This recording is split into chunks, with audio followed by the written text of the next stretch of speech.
Like, that was a very intense moment.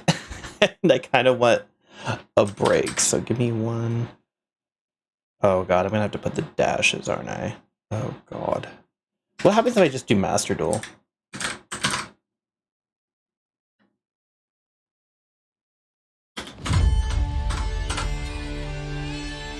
Oh, it does show up.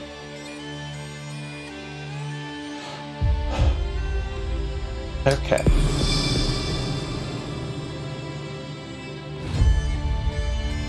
Oops, I accidentally clicked my mic off.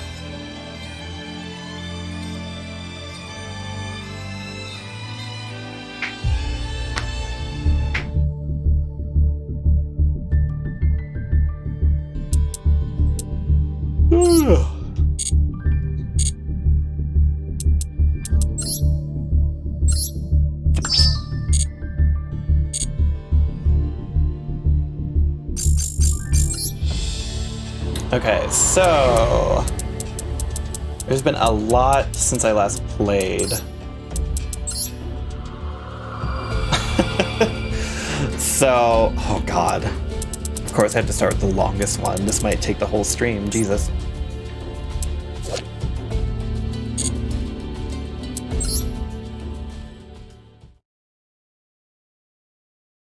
Where the world legacy leads.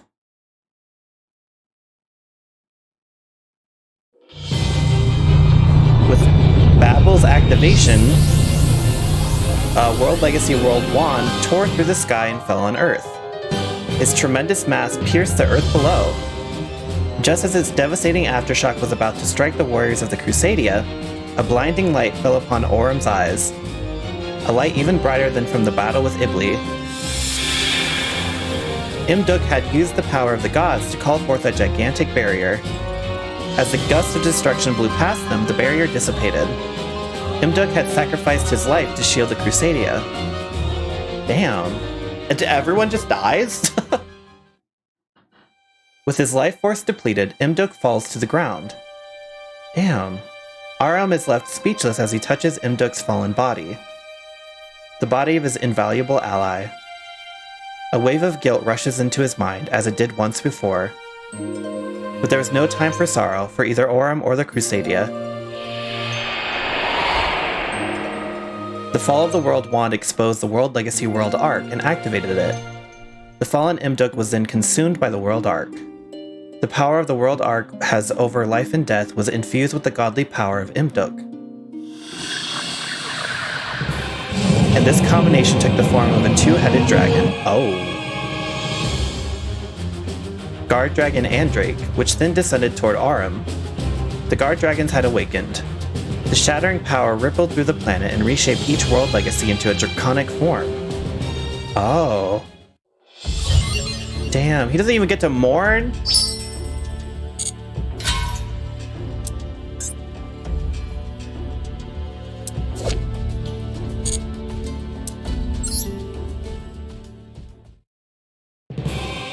Even as the world legacies took the forms of dragons, Ningirasu was not fazed by their threat. Ib's revival, that was the sole thing that pushed him forward. Carrying the body of Ib in his arms, he approaches the mechanical doll. Using the key embedded in it, he should be able to control even the draconic world legacies. Ningirasu attempts to revive Ib's soul, using the key to control the world arc and its power over life and death. And finally, at long last, a brother's wish for his sister was to be fulfilled. The doll slowly absorbs Ib's remains. Smile for me again like you used to before. Ningirasu calls upon Ib. Ib and the doll become one. The soul's revival is complete. However, the soul now bound within the machine body was not that of whom he sought for. The smile on her face was not the compassionate smile of Ib. Oh god. But a wicked grin frozen in place. A smile belonging to Lee, who had merged with Ib's soul. Oh, that is horrifying. That's so cool. The resurrected Lee took control of the puppet, and using the power of the key, she decimated what remained of Ib's soul. She then called upon the now draconic world legacies and consumed them, growing to enormous size. By consuming Ib's remains in the 5 dragons, Lee turned into a monster. I'm assuming I'm supposed to say known. Known as Nightmare Incarnation Idli. What is this game? This is Yu-Gi-Oh! Master Duel. I'm playing the story mode for the game. Idli then used the power of the key and the World Legacy to create a crawler as large as a mountain named Deus Ex Crawler? Aurum and his allies noticed that the spinal protrusion stretching from the Deus was connected to the sealed Great Darkness. As they approached to stop it, a dreadful black dragon blocks their way. It had been consumed by a deathly force and become Idli's vanguard. It used to be Imduk. Now he had become World Legacy Guard Dragon Mardark.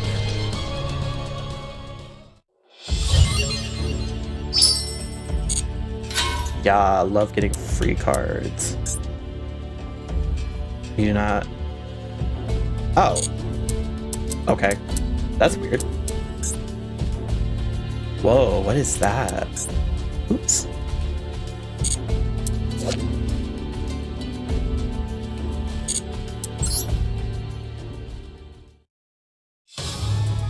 After the battle with the Orcust and being engulfed in the Shattering World, the Crusadia was left barely standing. And now World Legacy Guard Dragon Mardark stands in their way. Was it inevitable that the Great Darkness would fall into Lee's hands? Just as Aurum was about to give in, a flying dragon lands before Idli. It was Guard Dragon Justicia? From the Forest of the Stars. The shimmering blue dragon used its power to rip out Ib's body that was bound to Idli. In that moment, it began to shine brighter, enveloping the area with a flash. Then the light gathers. As Aurum opens his eyes, he sees the figure of a young girl. The kind eyes of the girl he knew so well. Ningirasu's sister, his childhood friend. Their time in the village. Their quest for the World Legacy. He had shared his hardships and joys with her. It was none other than Ib. She had supposedly been destroyed by Lee, yet she stood before his eyes. Aurum and Ib were reunited once again. Fuck Ningirasu, I guess, I don't know. Yet there was no time to rejoice, as another calamity soon occurred. Idli's body, now separated from the key and its inheritor, Ib, could no longer control the World Legacy and went into overdrive. Idli howls as Aurum and Ib turn to Mardark, who has suffered a similar fate. Yo. To save their friend Imduk from the deathly force possessing him, they attempt to call upon his soul. Their call drives it from his body and awakens his soul within. Hey! Oh, that's so cool. So that explains the art. That's so cool. The awakened Imduk amplifies his life force and is reborn as a divine dragon, World Chalice Guard Dragon Almarduk? Even during this transformation, Idli's rampage continued. And at last, the monstrosity dug up by Deus Ex Crawler reared its head. Upon seeing the abomination, Ib explains, "This is a true form of the Great Darkness." Looks kind of cool. It is the embodiment of the divine power. It's giving Be Not Afraid. It is the embodiment of the divine power, world years of thorological demiurgy. God, some of the words. Some of the card names are just... Ooh, oh, okay, I see. So once we get this, we can unlock this. Oops. Meanwhile, Ningirasu originally attempted to use the key in the machine body to control the Draconic World Legacies, and thus tried to revive Ib's soul. However, this procedure failed. It instead awakened Lee, who took control of her body and spirit. As Ningirasu falls into despair, a miracle happens before his eyes. A shining blue dragon appears and fuses with Ib's remains. As a result, his sister, the person he cherished more than anyone else, has returned. Was he dreaming? Is this real? What has happened? As Ningirasu considers this, he feels something reach out to his soul. It was what remains of a fading mind, belonging to the vessel made to house Ib's soul. It was the echo of the doll's final thoughts. It was nothing more than an artificial body, but perhaps through the power of its host, or because of the power of the key, the empty vessel grew a consciousness that was neither Ib or Lee. Who the conscious belonged to, or if it was similar to humans, the doll did not know. However, it still had a heart to care for its master. When the newly revived Lee attempted to erase the soul of Ib, the doll transferred Ib's soul to World Legacy World Chalice in the Forest of the Stars and sacrificed itself to save her.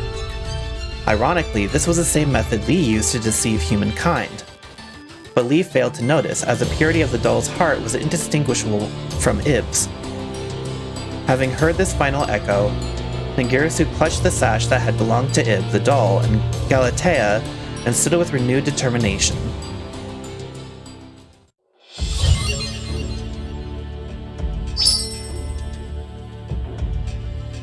An icon depicting a young man whose determination to fight for his sister led him astray after she lost her life. He has long lost sight of what's right in his pursuit for an answer, but perhaps he doesn't care as long as he can fulfill his heart's one wish. Okay, we can unlock this.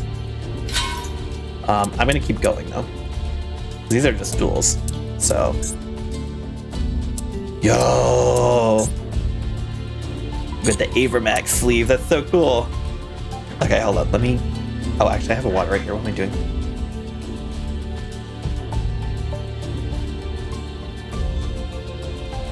I've been reading so much that my throat hurts.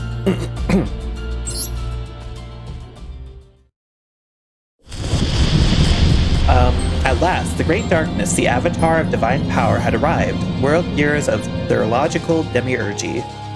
Facing such an overwhelming foe, Aram remembered a passage from the Legend of the Star Heroes.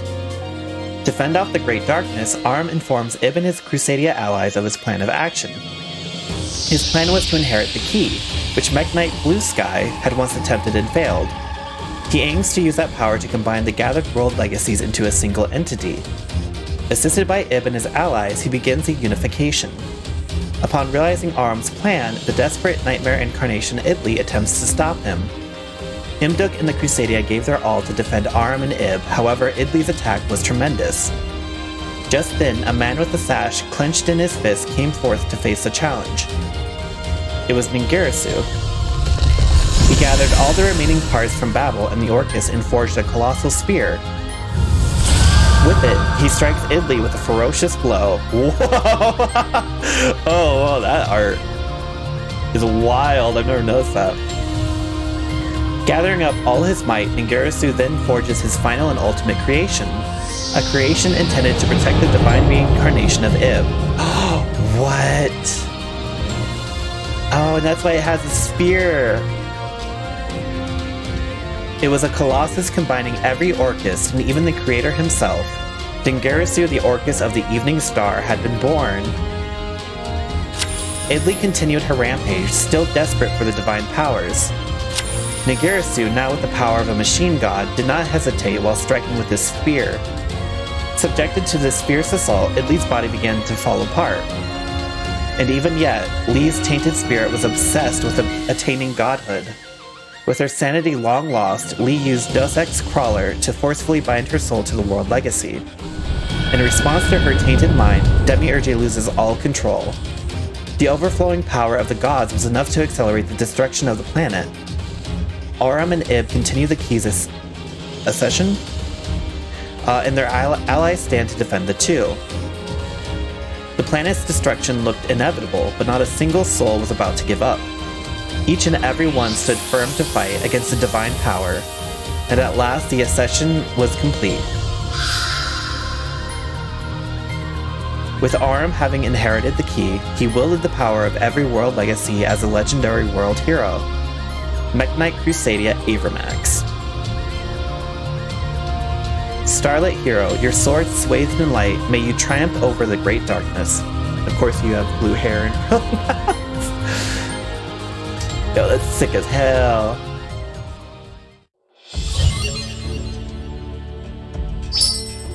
Cool. Okay. Oh, there's so much more. So we only have to do one duel to actually finish this? That's cool. I notice all the duels seem to be easy too. That's interesting.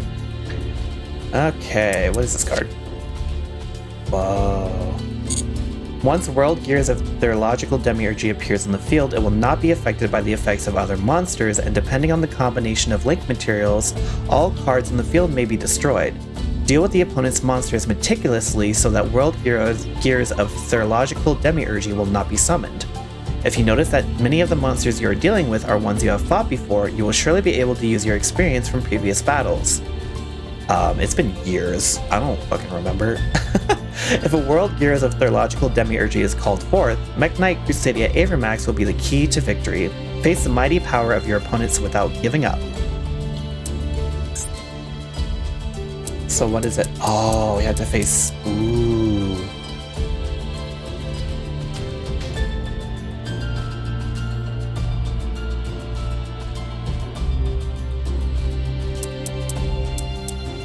It's always scary when they get banned cards. 3 level 5 or higher monsters cannot be used as link material. This link summoned card is unaffected by other monsters' effects. You can only use each of the following effects of World Gears of Theurgical Demiurgy once per turn. In your main phase, if you control this card that was link summoned using 3 monsters that had 3 different types and attributes on the field, you can destroy all other cards on the field. Ooh, god. If your opponent special summons a monster from the extra deck, you can special summon 1 World Legacy monster from your deck. Damn. Okay, what are we working with? Uh-huh.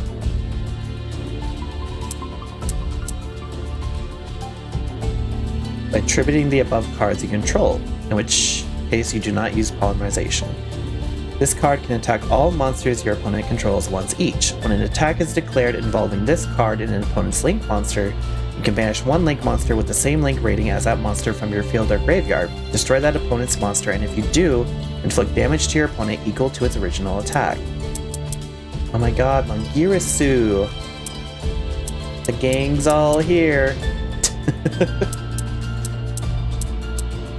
A deck that is centered around Crusadia and uses a strategic combination of 7 World Legacies. Aim to link summon Mech Knight Crusadia Avermax, which display unmatched strength in battle against special summon monsters. If your opponent's defense is strong and you can't penetrate it with Mech Knight Crusadia Avermax alone, special summoning Dingirasu, the Orcus of the Evening Star, can be your breakthrough. Go all out to defeat powerful enemies and put an end to this battle.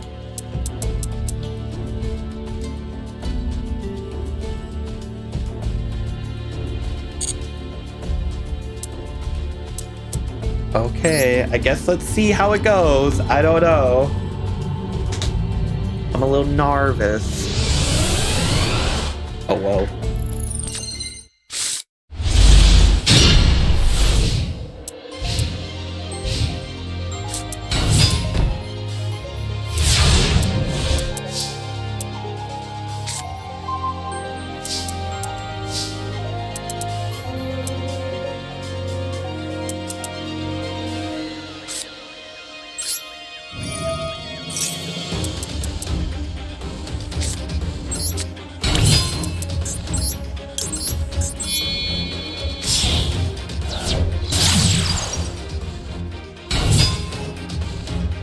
Oh, well.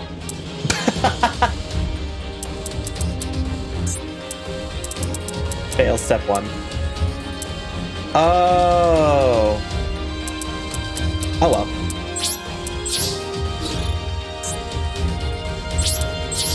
Not much I can do there. What does this do? Banish 7 World Legacy cards from graveyard. Okay.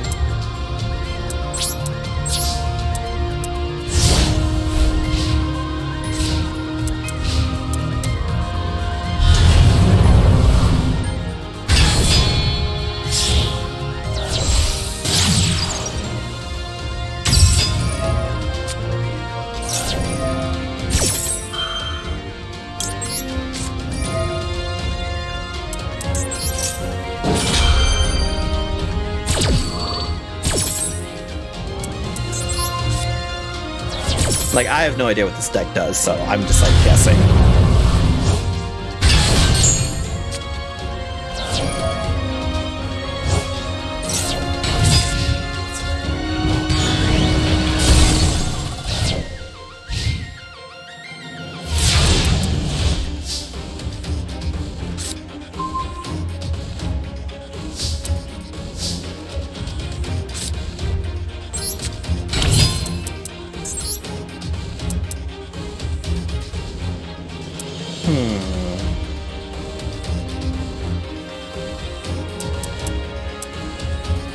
Okay, so I should probably do this, right?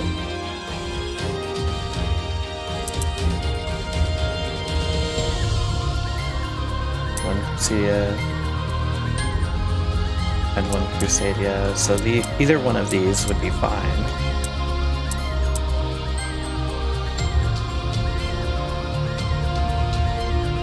Oh.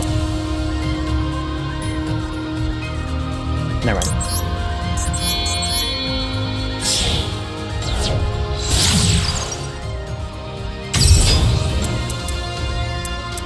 What's this? Can attack all monsters your opponent controls. Okay.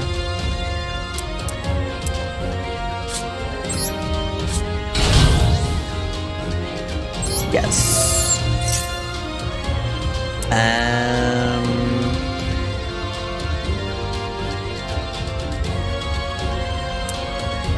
Special summon this card as effect monster.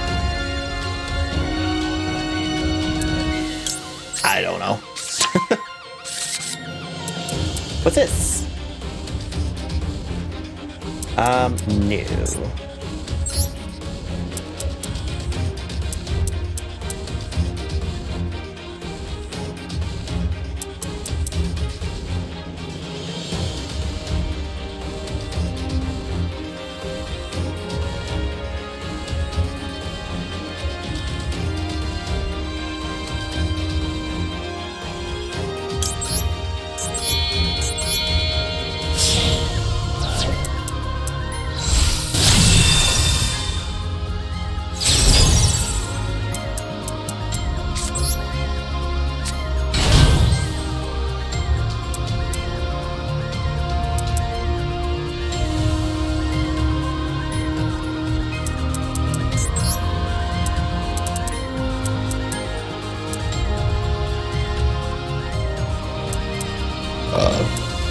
Is that all I can do?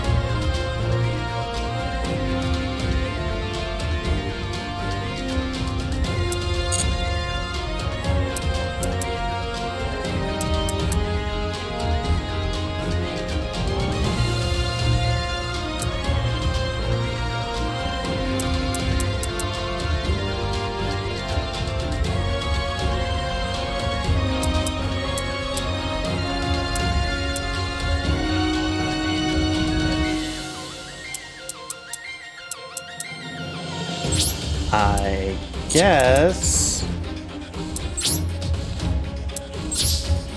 we'll just attack.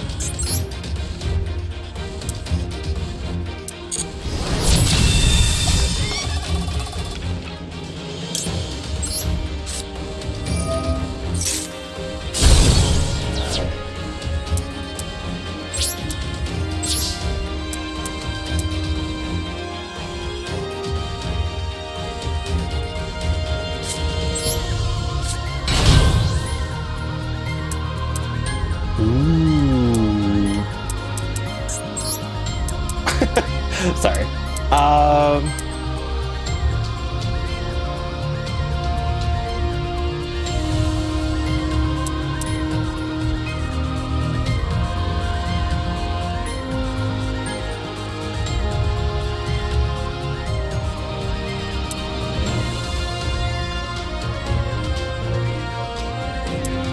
I don't think that there's a point in me summoning anything. I don't know. I think we will just chillax for now.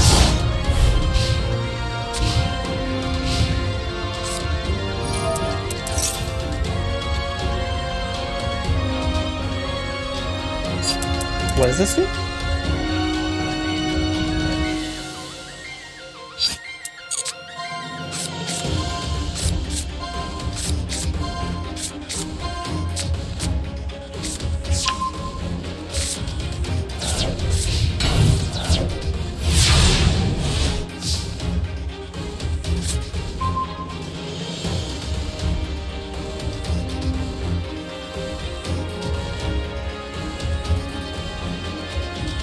Is this face up normal? Oops.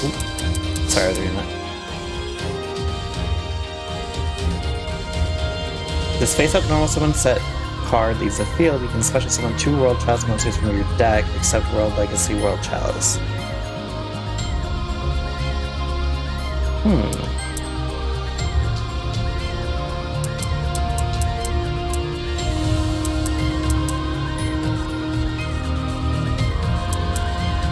Okay, this might be stupid.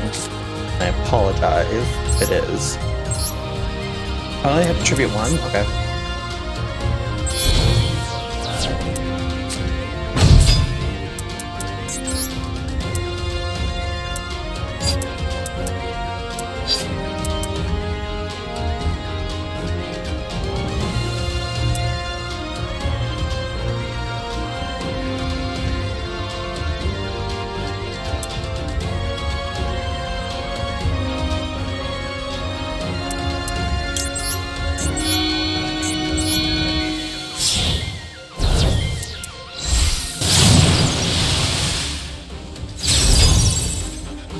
Oh, it didn't work. Okay, never mind.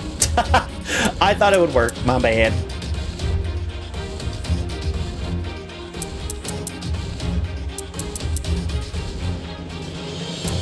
Target 1 monster.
Battle?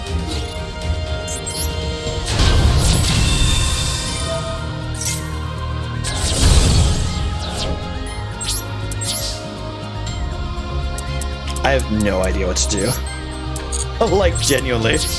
I don't know what, like, the end game is of, like, what to summon.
I don't know.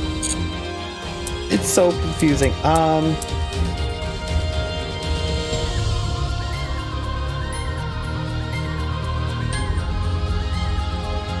Add it to your hand.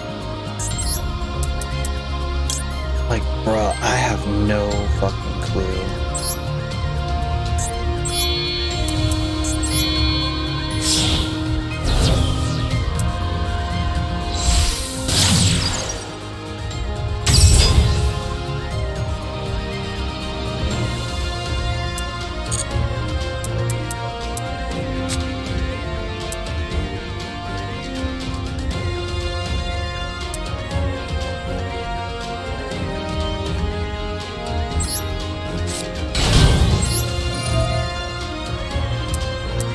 Wait, what?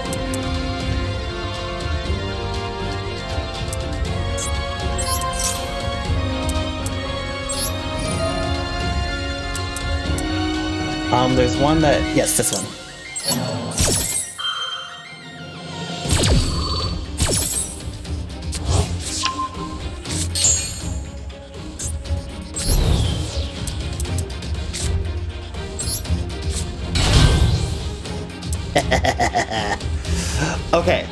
Okay. I think I'm figuring it out. And then...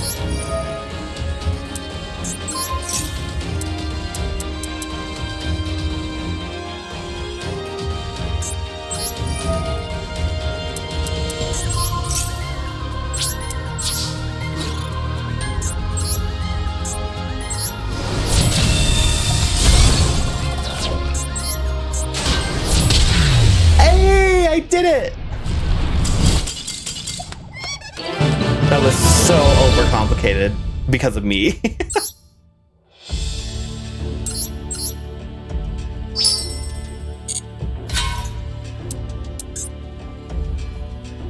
Nice. Oh, this place is nice.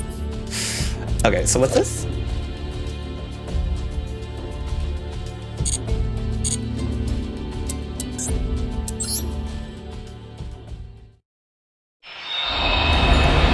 Aram wields his powers to evade, block, and neutralize the thrashing waves of destruction, and he gradually closes in on the rampaging world gears of Thurlogical Demiurgy. Making his way inside it, it was as if he was being guided toward its innermost sanctum.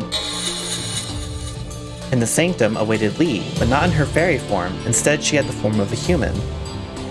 It was the faint remainder of her consciousness. Faced with the woman who had so stubbornly strived to obtain the god's power, Aram asked, "Why did you go down this path?" Lee, standing in front of him, did not open her mouth. Instead, her obsessive thoughts and memories that pervaded the surrounding area rushed into Aram through the key he held. Thirst for knowledge as a woman of science and the pursuit of truth. If it was only so simple, the world may not have ended up this way. But Lee's ambitions were that out of the ordinary. She wanted to discover the truth behind the legends, and she did not hesitate to seek the divine power for herself. Was this merely a coincidence or an inevitable fate? The calamity came about because Lee lived in an era in which the key existed and society was highly developed. More thoughts and memories rushed into Aram. This time it was Lee's nightmarish plan. The divine powers will be mine. To obtain them requires complete dominance over the power of the key. However, the overdeveloped civilization of machines had sapped the power from the Earth. As such, the humans of that era could not commune with the planet and thus could not become the successor of the key. If civilization must fall, so be it. Lee used Project Mekk-Knight and even her own death as a means to bring destruction to the world. After an eternity, she waited for the Earth and its inhabitants to heal, and to find the true heir of the key. So she basically nuked the world just to get a key. And now the time has come. As Lee's glee in meeting Ib and her excitement in gaining control of her rushed into him, Aram clutched the key with anger and sorrow. Lee was driven by nothing more than obsessive curiosity. There was no sacrifice too great for her goal. She had destroyed a civilization and toyed with the lives of many. Out-of-pocket ass bitch. Though her actions did not bear malice, they were nothing short of evil.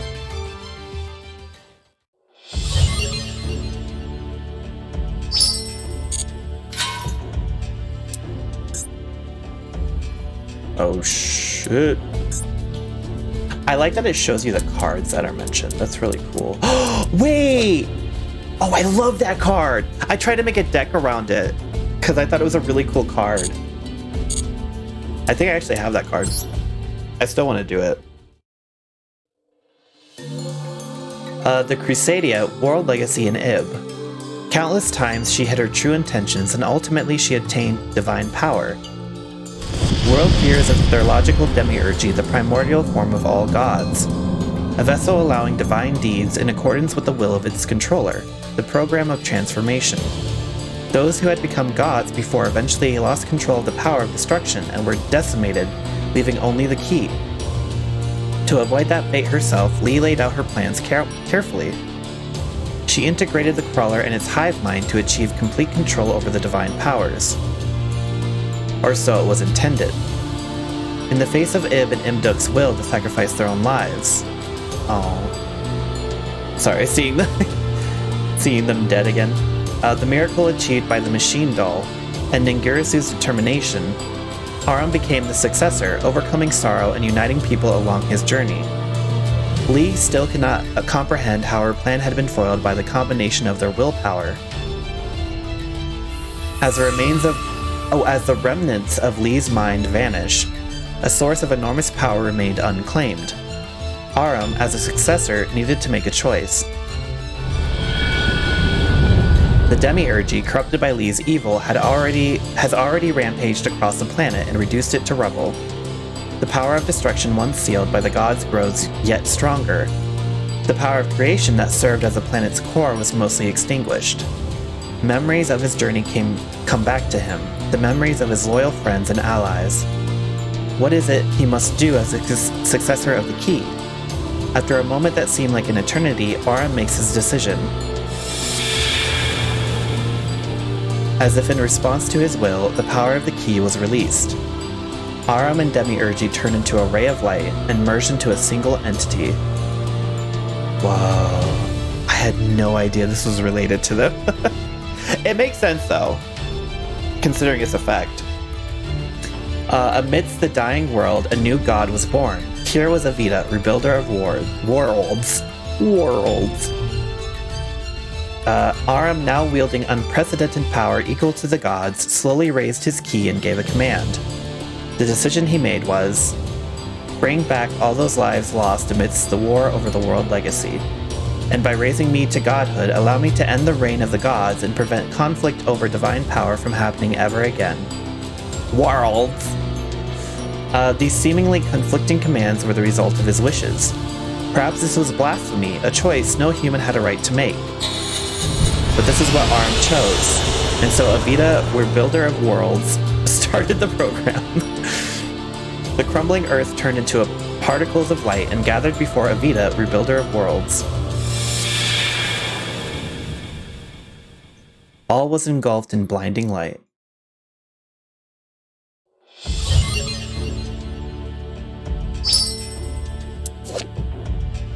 Special summon one World Legacy monster from your hand or deck, but destroy it during the end phase of the next turn.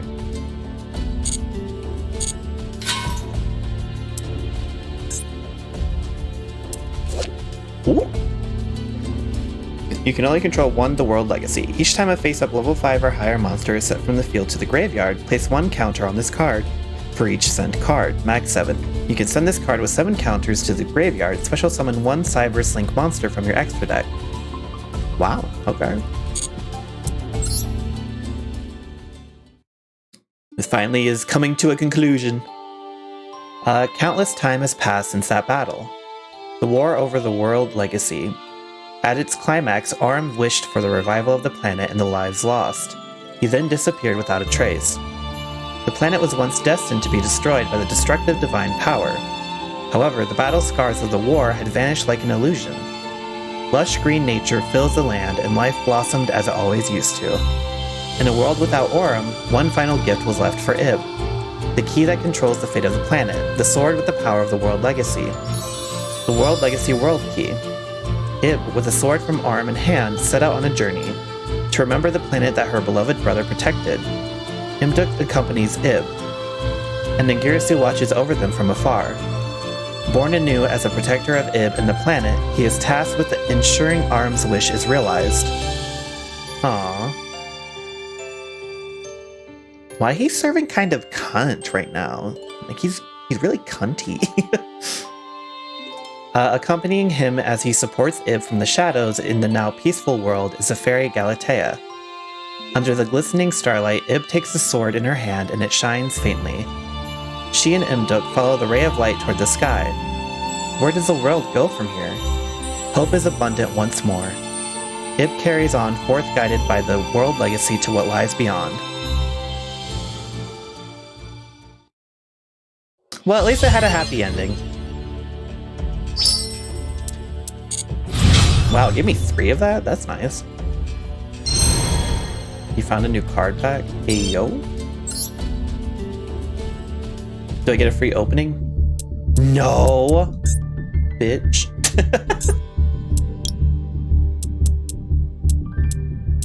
Yeah, that Mech Knight. Oh, there's a Vita. A Vita and Mech Knight would be really cool.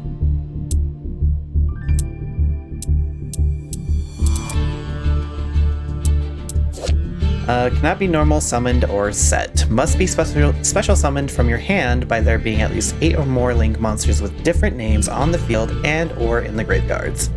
You cannot special summon other monsters the turn you special summon this card. This card's special summon cannot be negated.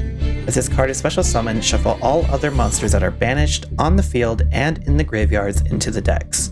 Neither player can activate cards or effects in response to this effect's activation. I just think it's neat. It's not immune to anything. It's just, like, that's the only main weakness. It's not really immune to anything, but it's cool. I think it's cool. I just think it's neat. This is Cybers? Oh. Wait, that's Cybers too? It's fancy. Oh. The way I didn't even realize a lot of these are Cybers? What? That's weird. Okay. Oh. Now we gotta go back.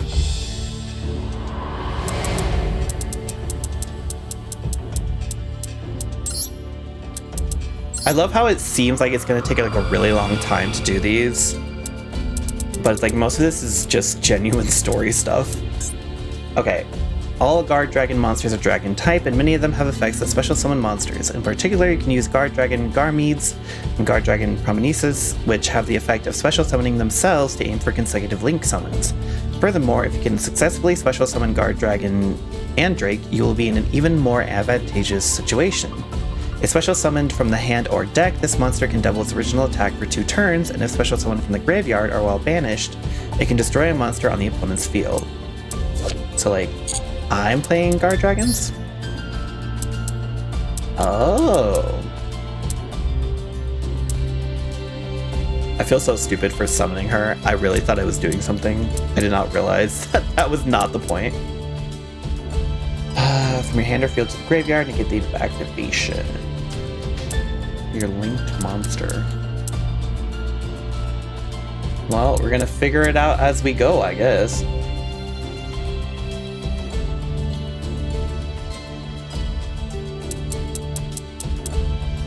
Protector Whelp of the Destruction Sword, I'm assuming. Destruction Sword card from the deck to the graveyard. Then you special summon 1 Buster Blader monster from your hand. Do I even have? You know, well, let's see what the opponent's working with. Okay, maybe we'll have a little bit of an advantage. They are all star 3, so I'm hoping they won't be too difficult.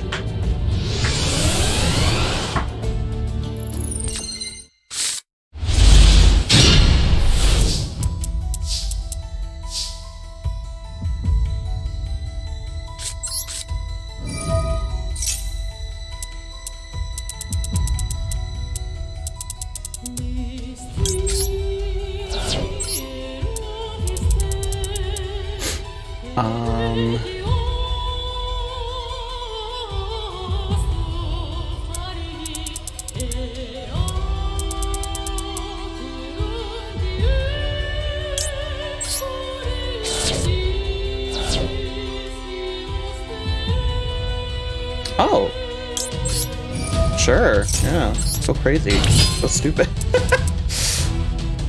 And target one dragon monster you control gains 500. Ooh. What's this?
I'm just doing stuff to do stuff. I don't know if I'm actually doing anything good.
Ah, okay.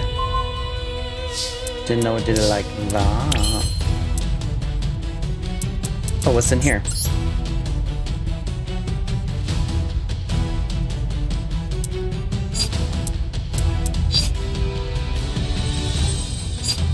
Is that literally all we have? Okay.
I'm so confused.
have no idea what we're doing.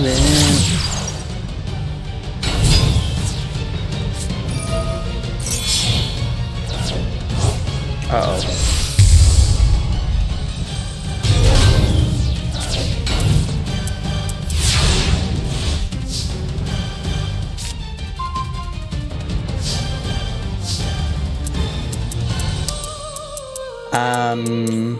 Shit.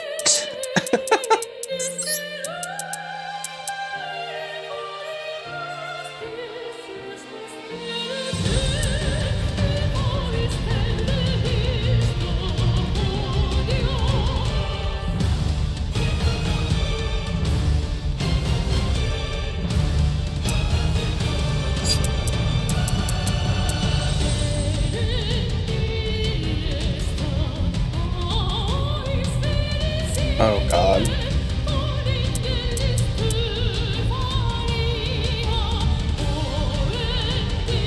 When an attack is declared involving this card and an opponent's Link monster, you can banish one Link. Oh, wait, it's only for a Link monster? Oh, then who gives a shit? Bitch, I'm over here thinking it's gonna matter. You can eat my butt. Battle. Beat this bitch up.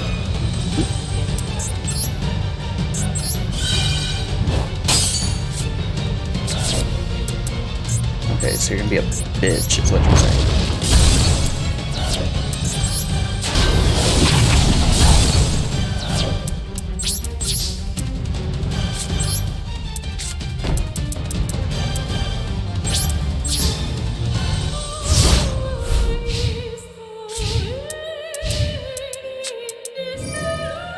Boo, get alive, boo.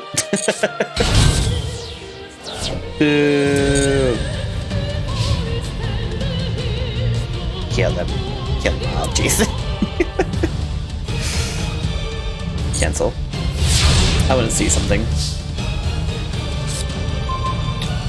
Ooh.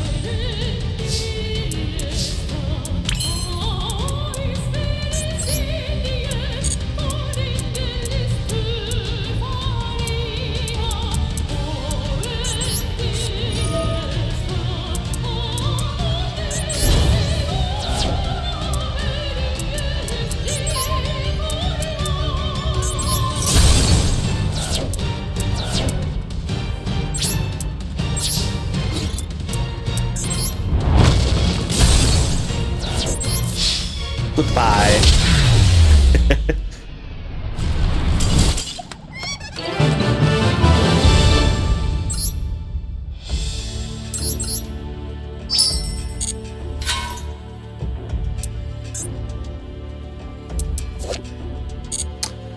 The opponent will try to combine Dragon-type Pendulum monsters such as Draco Slayer and Draco Overlord with Guard Dragon monsters, aiming to special summon them one after another. It is especially dangerous in combination with Link monsters in situations where multiple Pendulum monsters can be special summoned from the extra deck. Fight against your opponent by preventing them from sending up a Pendulum summoned by fusion summoning Dragon-made Bolt, which can interfere with the opponent's effect, or Guard Dragon Cataclysm, which can destroy 2 cards on the field. Ooh. Okay. So now I'm fighting the Guard Dragons. Demolished. Ah!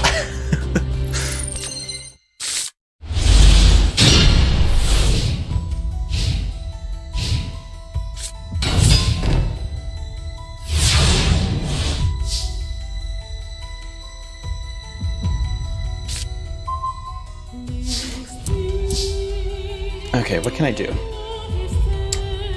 Add it to your hand or special summon it. I don't have.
What's this? Ooh. What do I have? Oh! One Dragon Maid monster. They're all Link monsters. How would I be able to... How would I be able to summon Dragon Maid? You don't have a Link monster. Oh, World Chalice, okay.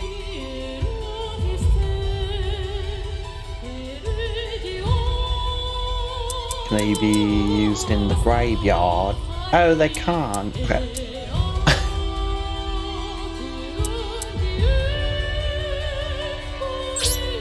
I guess we'll battle and see what happens. I don't know.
Oh, I don't have a normal monster. Let's do that for now. Yeah. End.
Is its effect negated?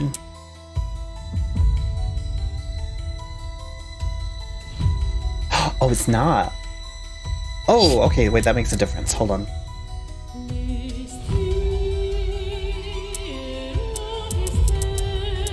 Oh.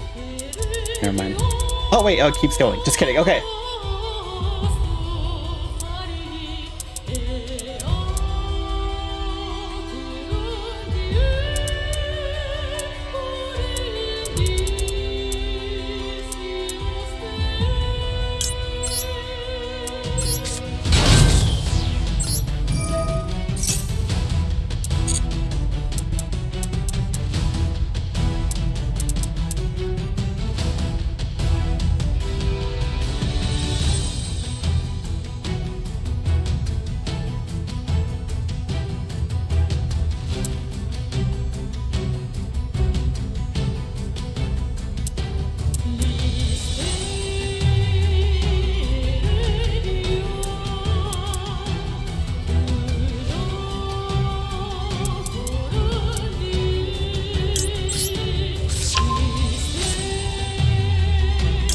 Oh.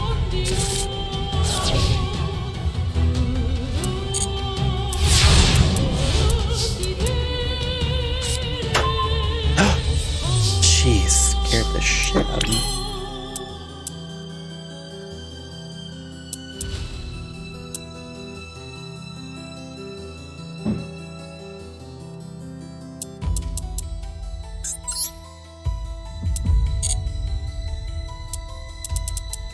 I should be able to, if I just do...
I guess I magically fixed my bug, yay. Also, pizza is almost ready. Oh, I didn't even see that.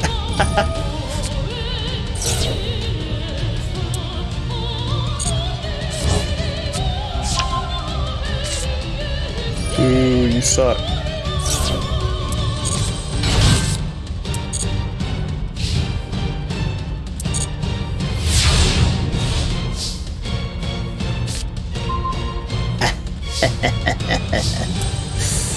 Okay,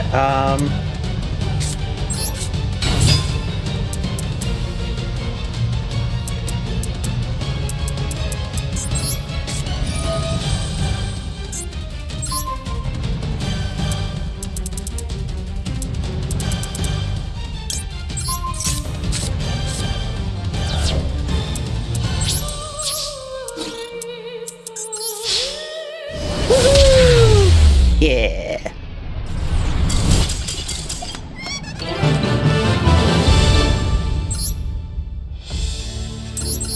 Level up.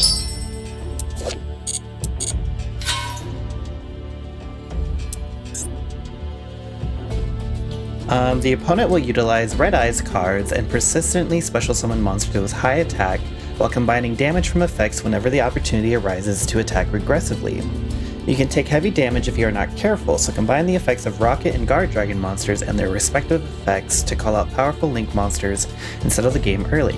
In particular, Coral End Dragon requires a lot of Link materials, but if it can be called forth, it can turn the tide of the battle, so consider it as a tactic when aiming for a counterattack. Okay. I have some... Does it have Red Eyes Fusion? Oh, it has Red Eyes Fusion. Oh, that's gonna be scary.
Boral code. You can only use each effect. Destroy all monsters on the field.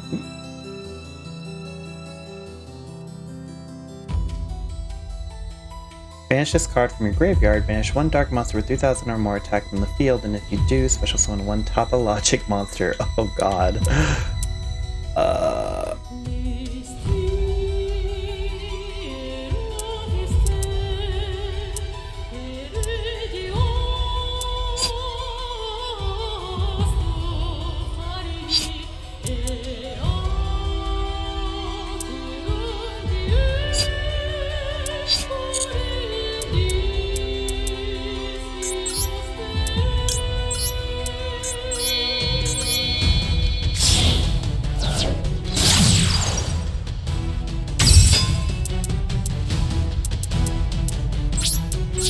Okay, let's see what that does.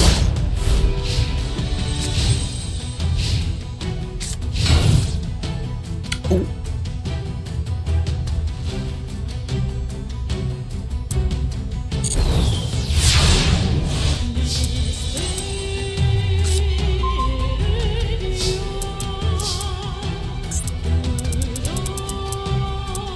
Oh.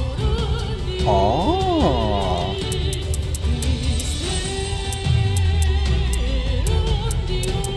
It's too bad I do not have that.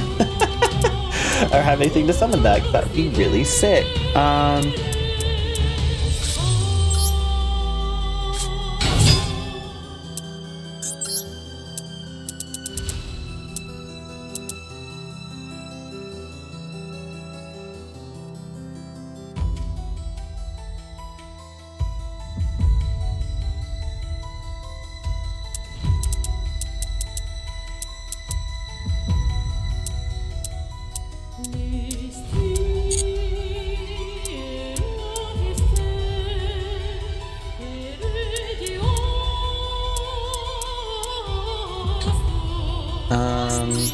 Shoot.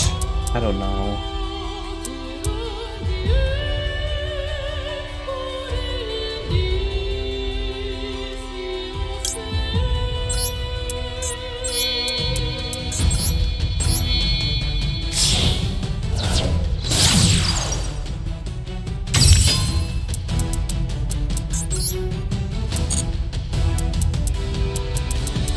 Oh, don't I have a card? Hold on. Oh.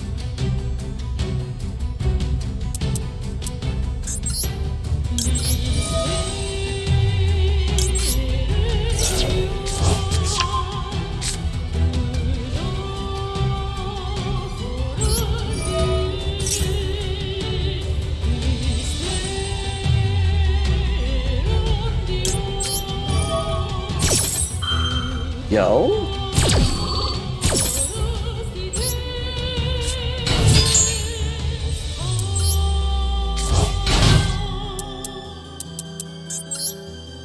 Ho ho ho ho.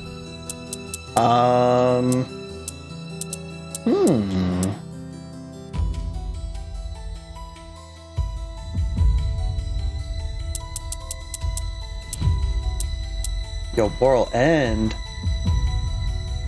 You can attack all monsters your opponent controls once each. You can target one effective monster in the field and one rocket monster in your graveyard, and keep the effects of that monster in the field, and if you do, special summon from it. Ooh.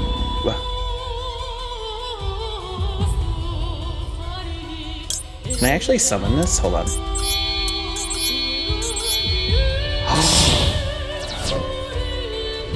Yo.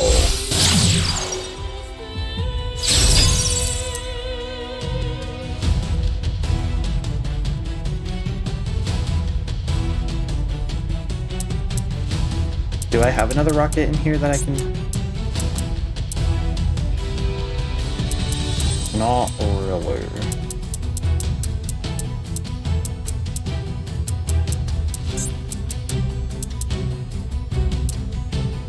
Wait, what does it do?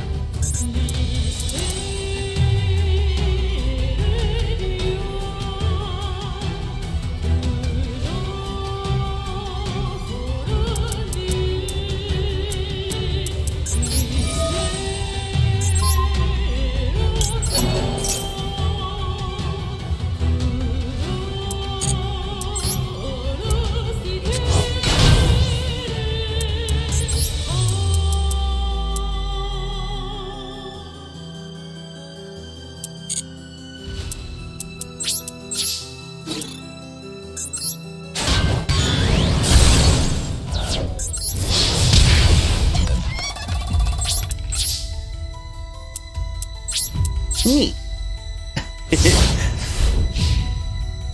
Well, I summoned the big boss. Yeah, special summon it. By banishing. Ah.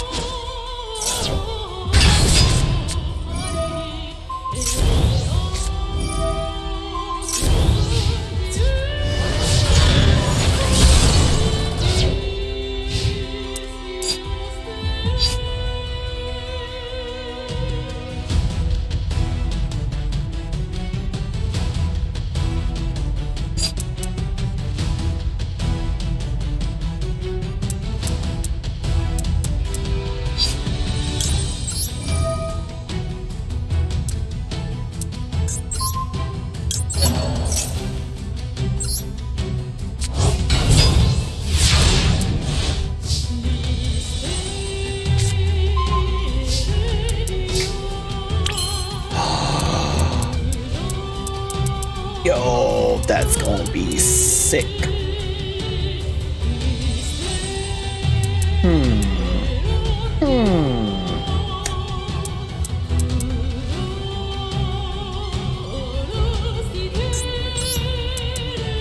Can I target it?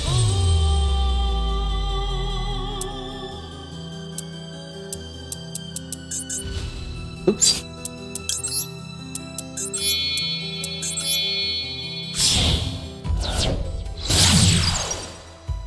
Oh, but it has to be during the...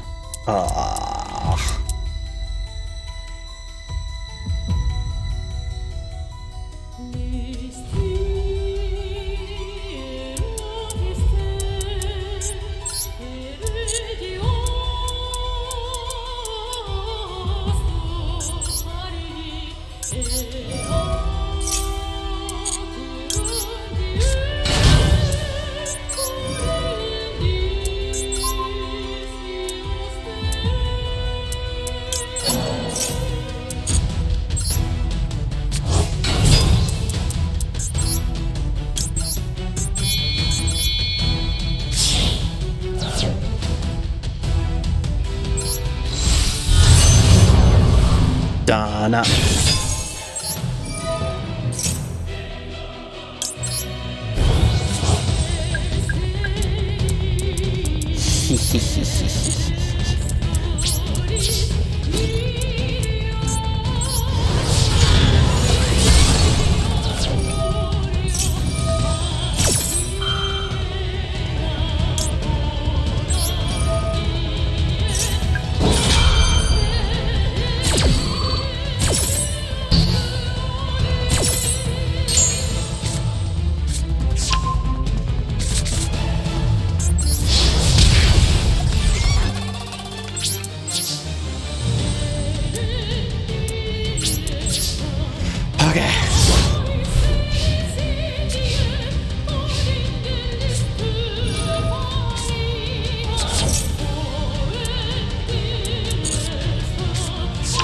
Oh boy.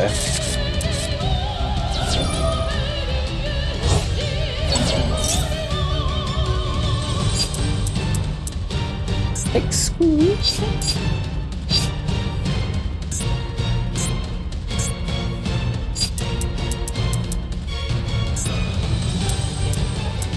What even happened? Oh, are you just summoning? What are you doing? Oh, is it because it's a... Okay, I don't care.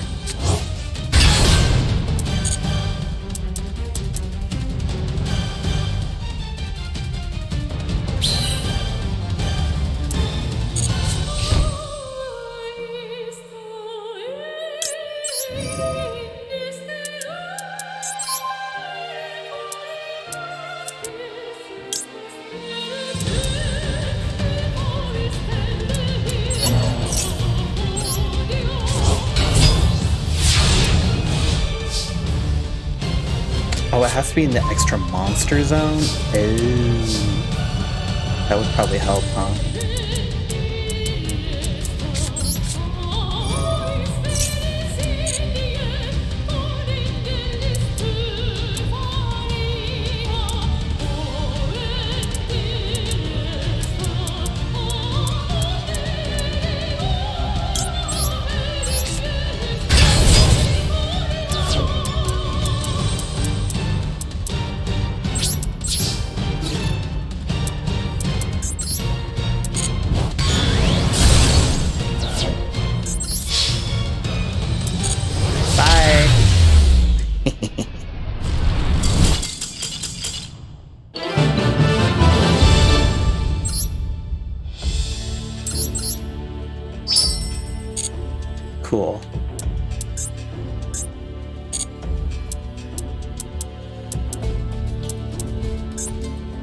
With the effect of the Gladiator Beast monster, the opponent will try to link summon World Gears of their logical demiurgy by special summoning a high-level monster at the end of the battle phase. If there are not enough link materials or if the situation calls for it, they will also special summon Gladiator Beast fusion monsters, so it is important to deal with them so that no Gladiator Beast monsters are left on the field by the opponent you are battling. Read your opponent's moves and use the effects of Utgarda, Generator Boss of Delusion. Ooh, generators! What? Oops. What? You get a base? Whoa. Oh god. It's looking kinda janky, I'm not gonna lie.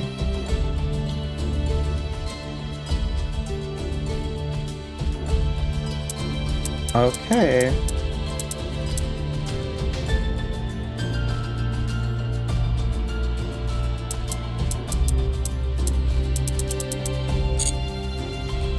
I guess we'll see.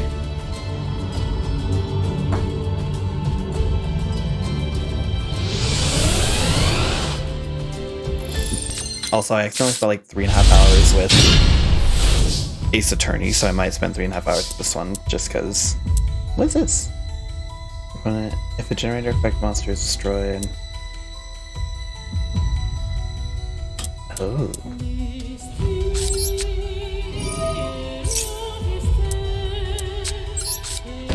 Okay, let's hope that's enough. I don't actually know how to play generators. I always thought they were a very interesting deck, but I don't know.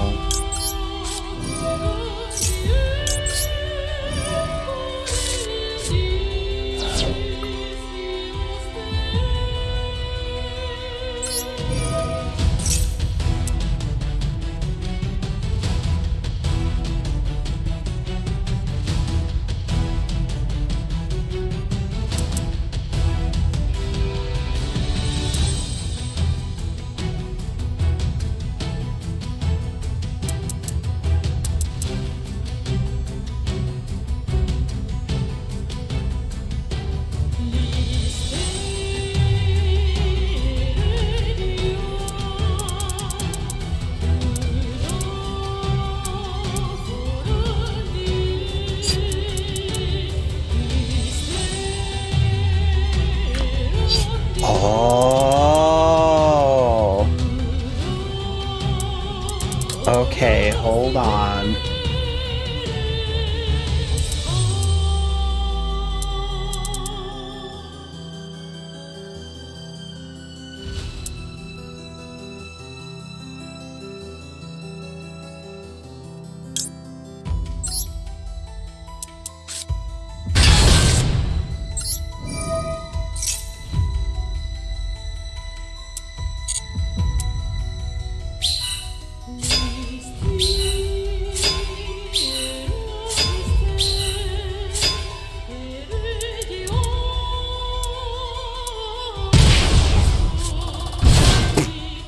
Scared the shit out of me.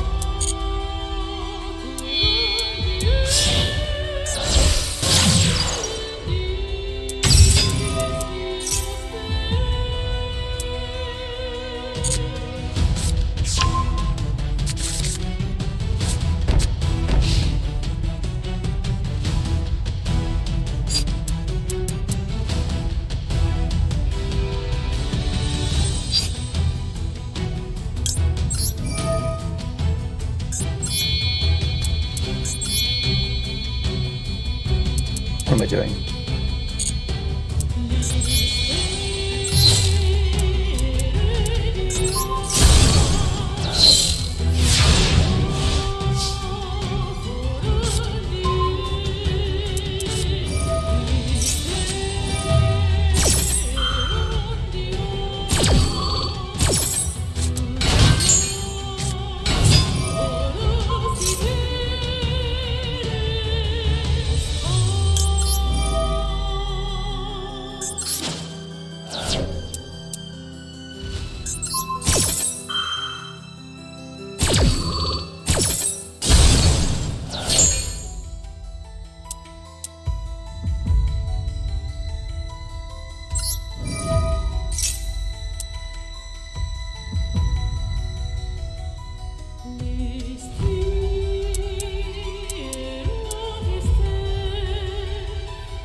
No.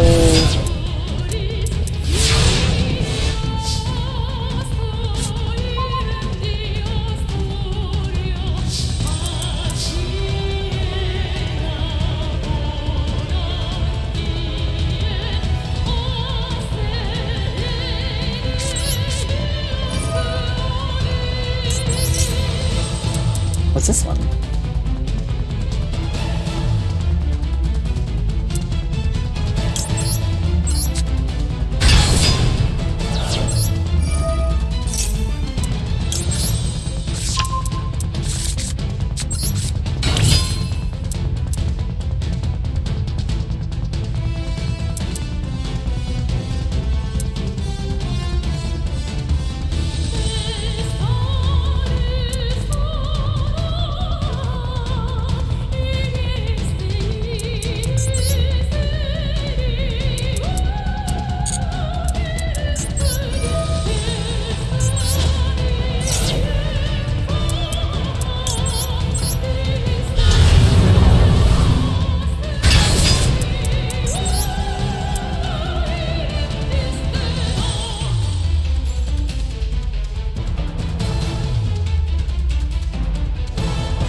What is this?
That is wild. What?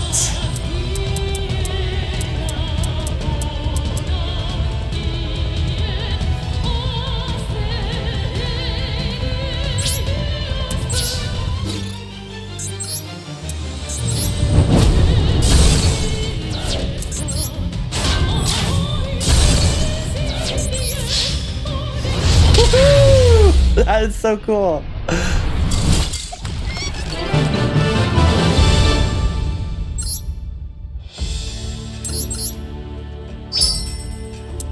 Nice. Okay, what do I get for this? Ooh. The opponent's Gemini monsters are special monsters that are treated as normal monsters on the field and in the graveyard, unless they are summoned once more on the field or are not targets of an effect that provides an alternative to that. Taking advantage of this, they will use the effect of World Chalice Guard Dragon to special summon Gemini monsters from the graveyard to the field. Be very wary of the effect of Chemicritter Oxy-Ox. Oh god. It special summons a Gemini monster from their hand and also changes the level of the other Gemini monsters, making it easier to special summon powerful monsters such as World Gears of Theurgical. Yo, your obsession with this card. I haven't seen it once, bitch. Another dueling victory for democracy. Okay, so what are we playing with though? Lone Fire. Therions? Bitch, what? Sorry, okay. Oh god. I don't even know the first thing about how to play Therions. Okay. I only know their adaptability with my plant deck, that's about it. It's a small world after all.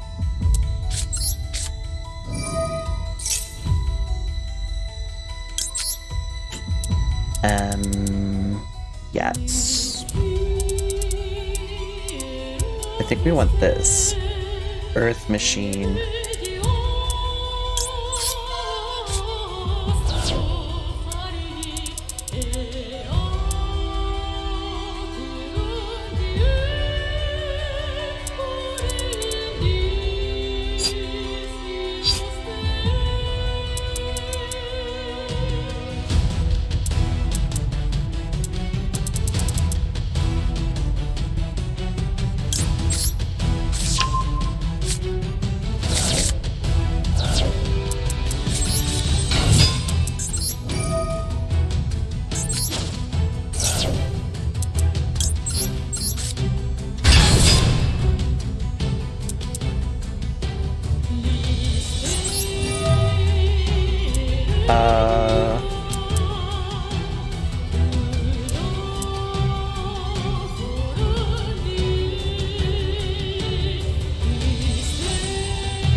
Okay, I think the field spell is what we want.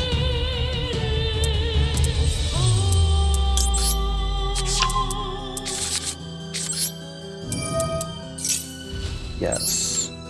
And I think we want to add you.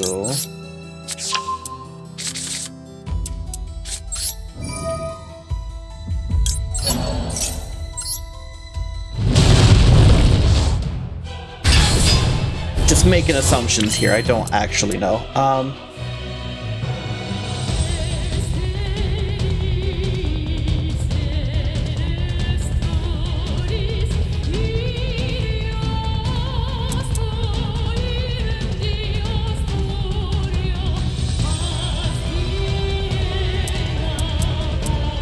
Okay, let's try that. Let's see what happens.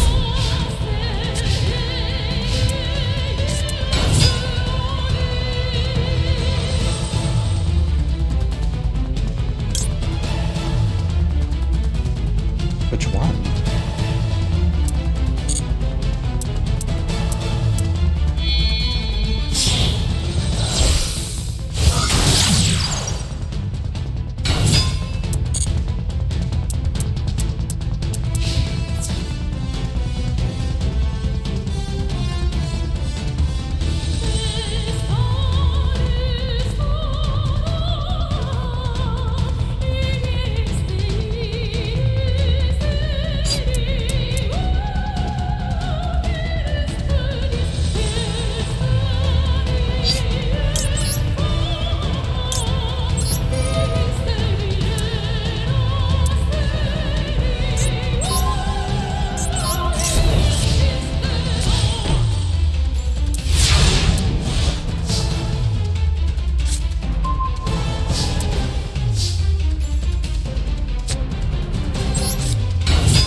And just like that,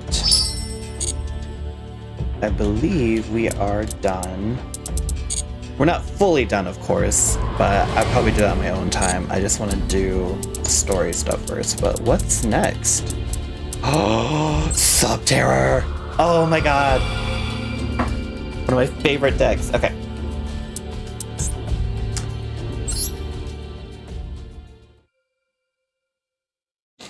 Wicked Dragon of the Hidden City.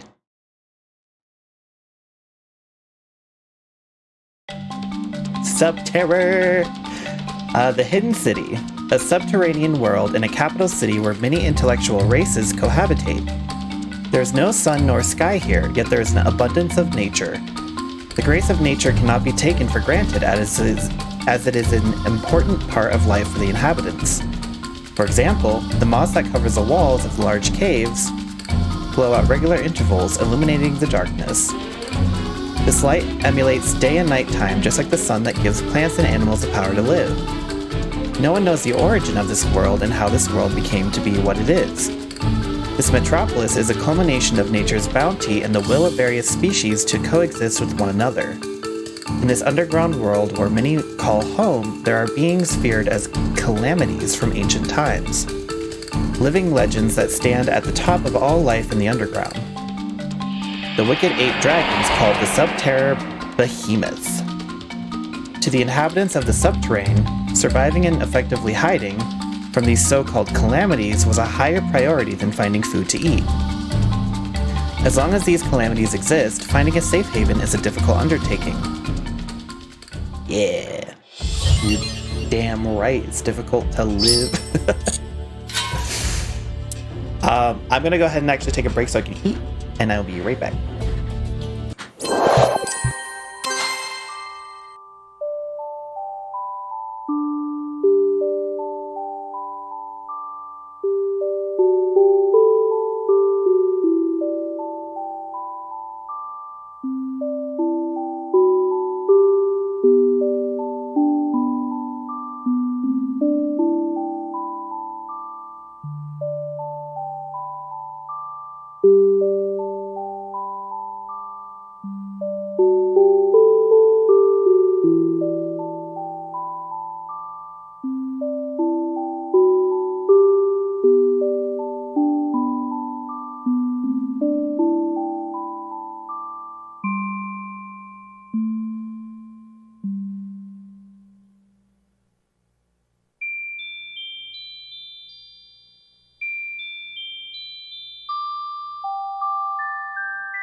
What makes a Subterra deck unique? High-level Subterra Behemoth monsters can be special summoned from your hand when a face-up monster on your field has been flipped face down, and there are no other face-up monsters on your field. Many Subterra cards have effects that flip cards, or are monsters that have effects that trigger when they are flipped. Use card flipping to draw out your card's potential.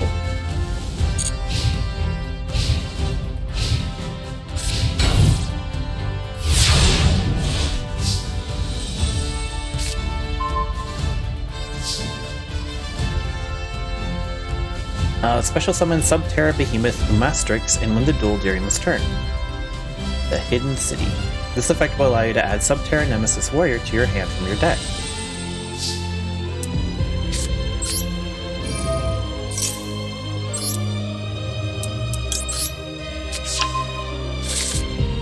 Subterra Nemesis Warrior has an effect where you can send a Subterra monster from the deck to the graveyard, and special summon that Subterra monster from your graveyard. However, in order to put that effect in use, Subterra Nemesis Warrior must tribute monsters on your field, including itself. And the sum of the levels of the tributed monsters must be more than the Subterra monsters that has been sent to the graveyard from your deck. Since you will be special summoning a level 7 Subterra Behemoth Umastrix, you should special summon Gillosaurus from your hand and prepare to use the effect of Subterra Nemesis Warrior.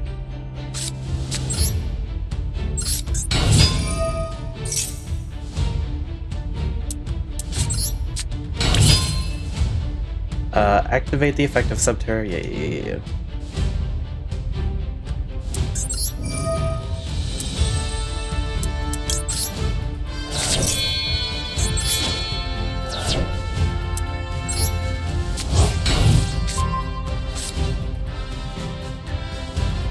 Now activate the other effect of the Hidden City. With its effect, you may flip all Subterra monsters on your field in face-down defense position to face-up.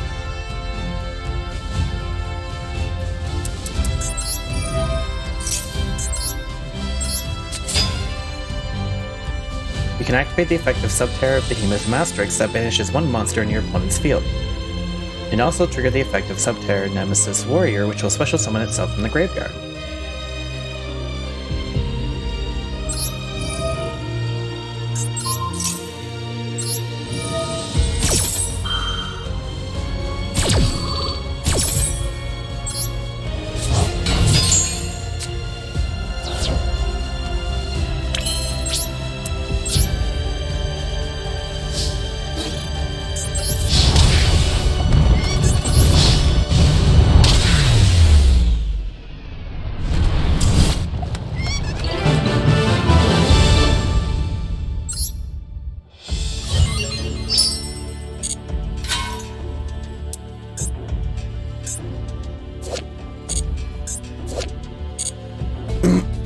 To utilize the effect of Subterra Nemesis Warrior, you will need to have at least one other monster in your monster zone to tribute. Use the Hidden City, Subterra Nemesis Defender, and Subterra Fiendus to defend your monsters. Once you deploy the Subterra Behemoth monster, it will be your time to strike. Use Subterra Final Battle to boost your attack and go on the offense. What are they doing? Oh.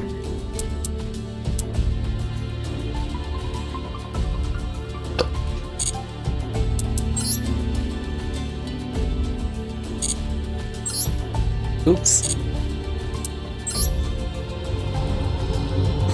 I'm going first.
Oh god, I'm so sorry.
It's just oh, it is 2 flip monsters.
Ooh, my tummy hurts.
Um...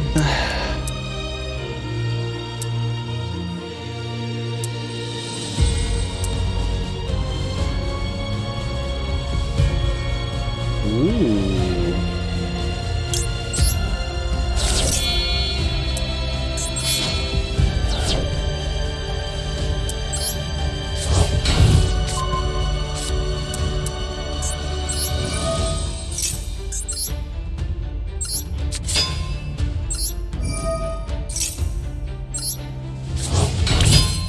Oh. Never mind. I thought that would do something, it did not.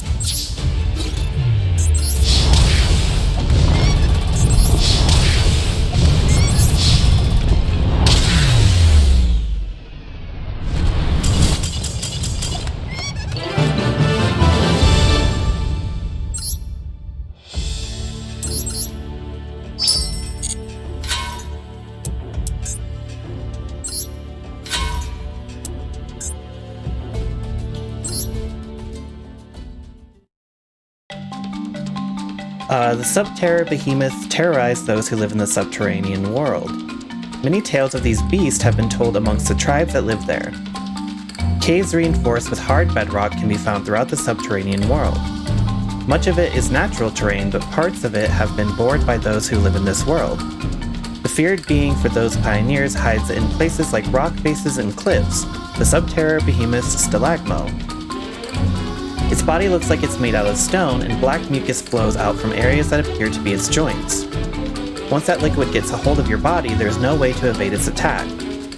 According to those who've seen Stalagmo, they were horrified by how agile the red-eyed chunk of rock can be. In this limited world, there are many other dragons that call the place their habitat. The Subterra behemoth Voltelyric is a dragon that can create thunderclouds inside the caves. This world also has flying creatures such as birds and flying dragons. But the Voltelyric has a distinctly different ecology from them. They have wings, but they don't flap them. Rather, they fly freely within the subterranean as if floating through the air. Its body is always enveloped in electricity, and anybody that approaches will be paralyzed or worse, killed. The sky is not the only dangerous place. Even deep underground, dragons lurk. Digging through the ground with horns and claws is the Subterra behemoth Umastrix. Although its eyesight is poor, it can use its 5 pairs of whiskers to feel around. It is able to sense any hostile being in its surroundings and hunt it down with persistence. The Umastrix leaves behind a trail of abnormal sinkholes and ridges. Villages have been annihilated from being in the path of the wicked dragon. Did I say villages right? There are also volcanoes in the subterranean world. Volcanic ash paints the area gray, and anything the lava touches burns. In the volcanoes, there is a chance that a Subterra behemoth Ultramaphus might lurk within. The Ultramaphus is a walk-in volcano that envelops hot magma. However, it is not always active and may be dormant for certain periods. The ecology of this dragon and natural volcanic activity cannot be linked together. But for the tribes that live near volcanoes, the correlation is obvious. Volcanic eruptions are a sign that the Ultramaphus is awakening, they claim. Are we going to do the other half?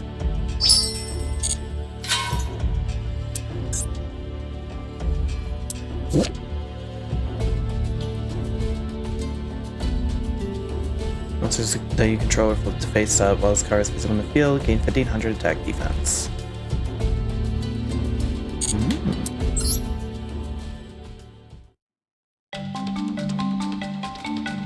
Even in the subterranean world, water is an important resource. It provides sustenance to the flora and fauna of the underground. One of the sources of said water is a huge underground lake. There lives the Lord of the Lake, named Subterra behemoth Stygokraken. When it lurks in the lake bed, it is difficult even for aquatic creatures to see through its camouflage. In motion, its 4 horns emit red light. It only takes an instant to devour its prey. Because the lake is its habitat, it is seemingly easy to spot, but it is a highly elusive dragon.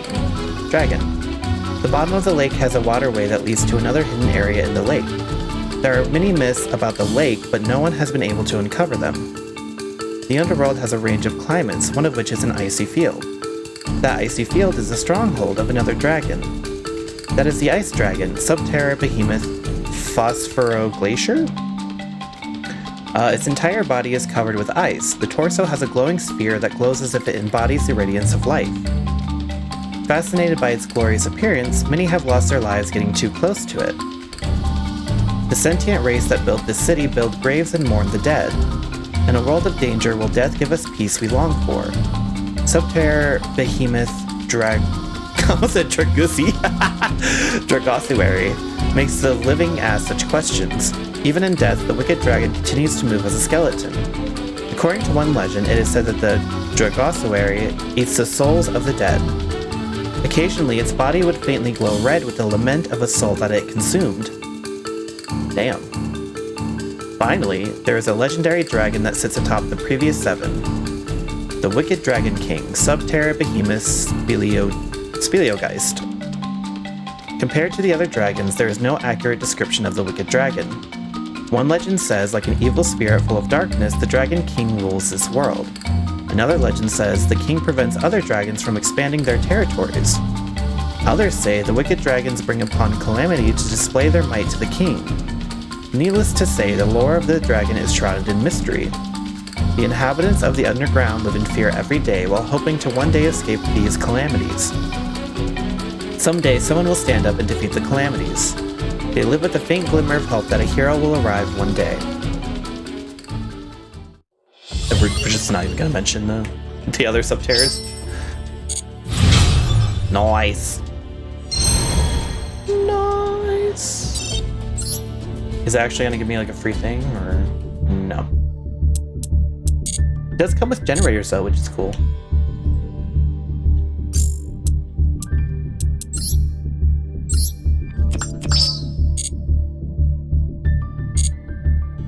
Oh shit. Almost got 1,000 again.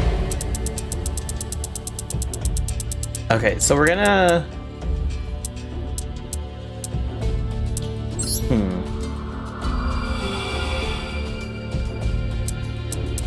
I kind of want to get in the habit of just kind of like ignoring these for now.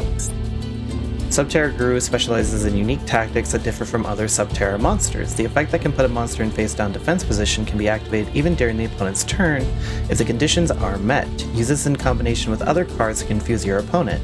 When an opponent's crawler monster leaves the field while face-up due to the effect of one of your cards, it will trigger the effect to special summon another subsequent monster. Your objective is to find a way to prevent that from happening. No. I'm gonna ignore these for now. I don't know. Fossils? Fossil Warrior.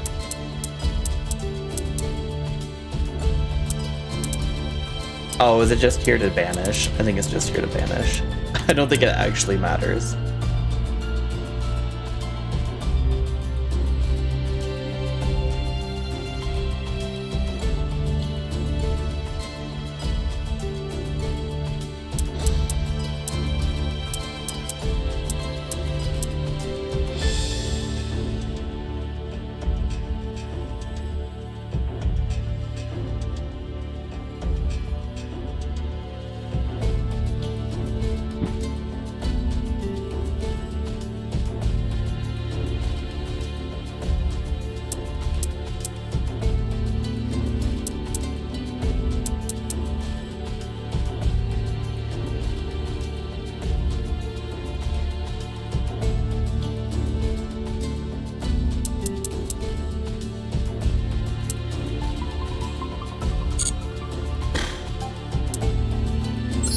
Let's see what happens.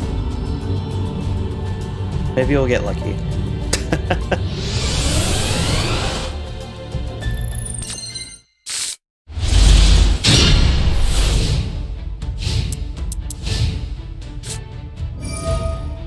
Oh, you bitch.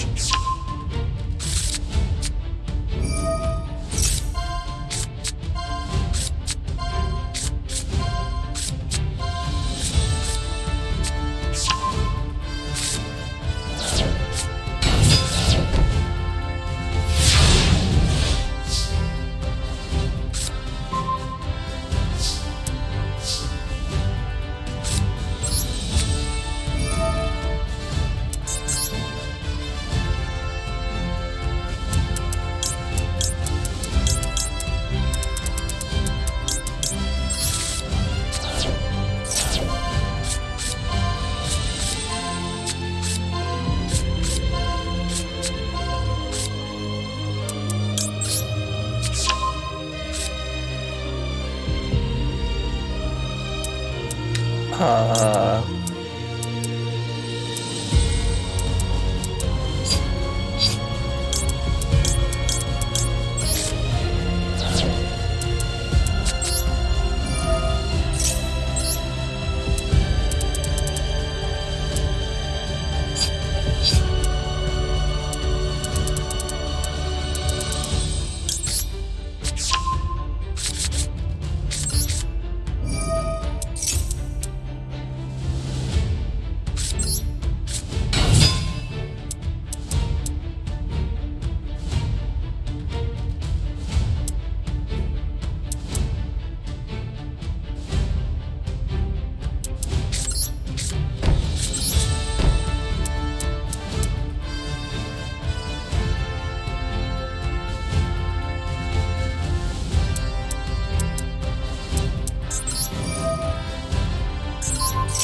That's bullshit.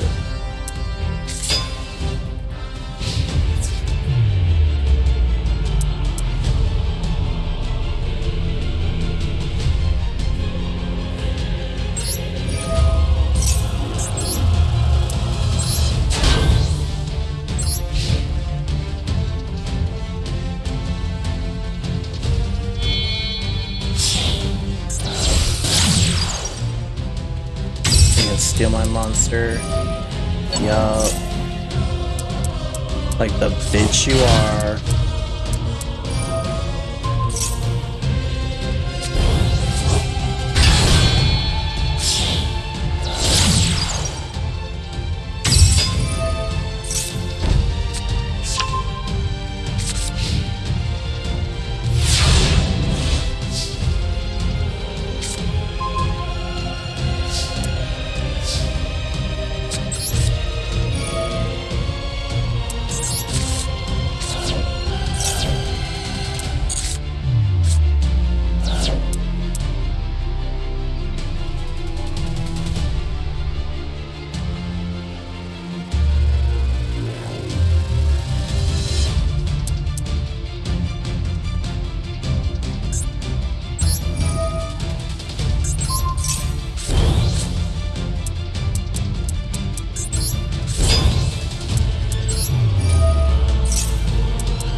Yeah, this is why I didn't want to play it on stream, because it's like, I'm just gonna get annoyed. And I'd rather just like do Laura stuff, because like I don't know how to play these decks. I'm not gonna pretend to know how to play these decks at all.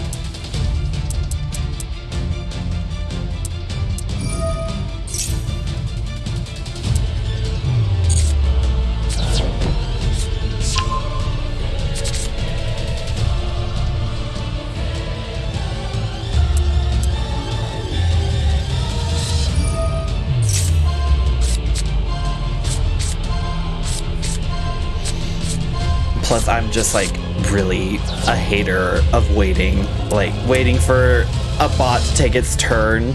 Nah, that ain't it for me.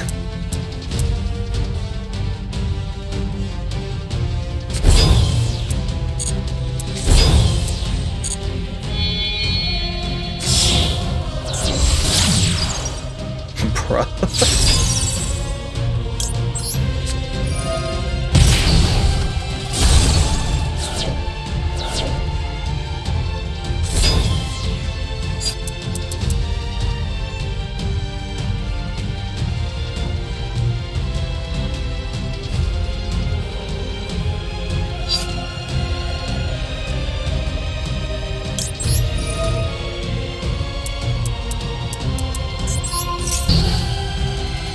Bro, really?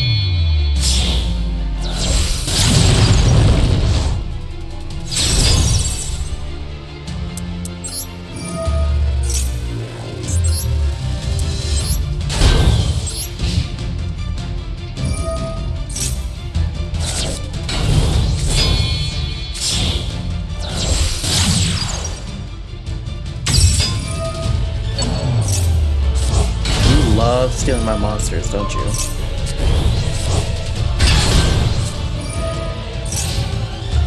such a little bitch. God.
Ooh.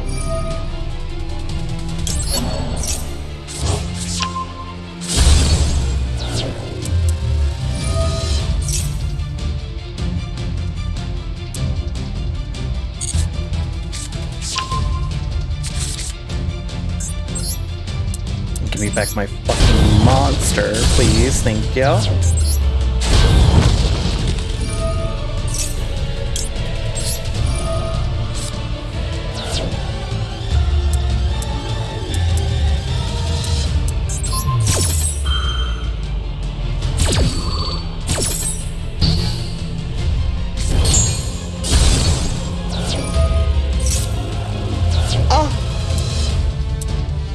You fucking bitch. I'm getting so tired of this little fucker. Like such an annoying stall deck.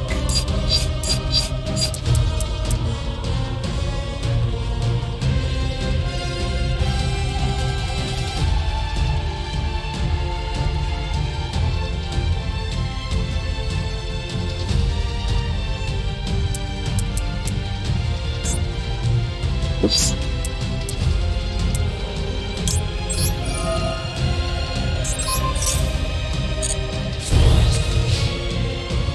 Yeah, fuck you. Fuck your life. Bing bong.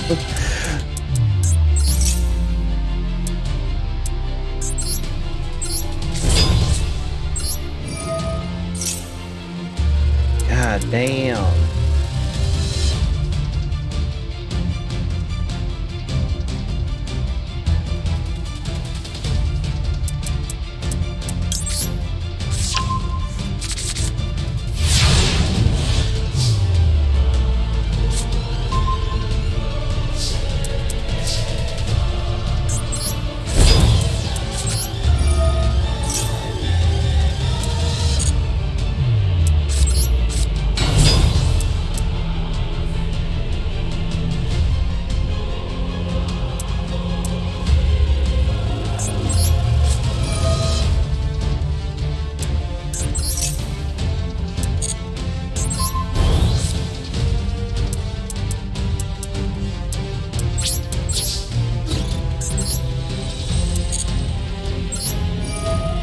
Goodbye.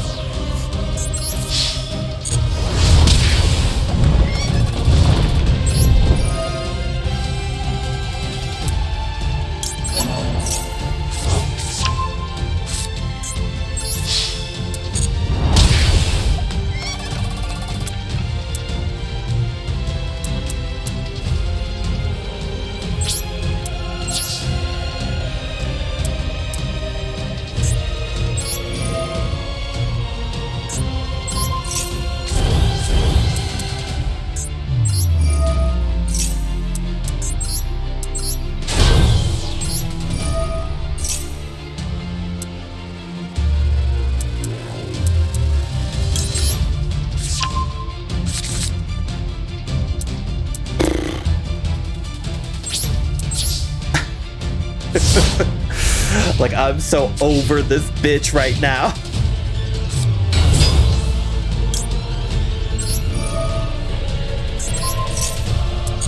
Yoink.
Goodbye. Kill him. Yes! Eat dick. Oh my god. Nice, I got the cool sleeves. So what is this one? Koakimaru.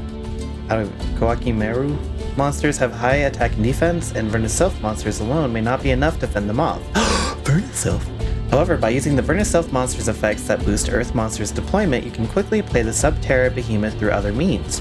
Use a Subterra Behemoth monster as the centerpiece of your assault to fend off your opponent's attacks.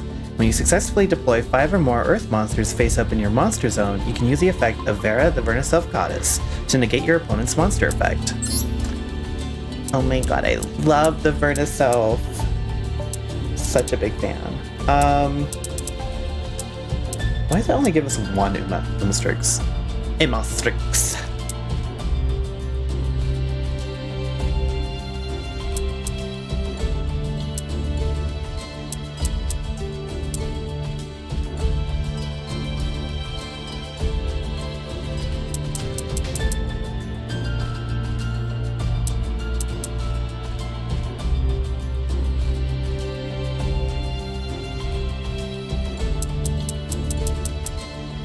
Okay, I'm gonna try it because I really like Vernisylph, so I'm hoping that it won't be too bad.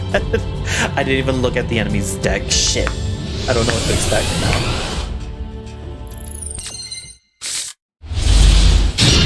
Oh, hi, Vera.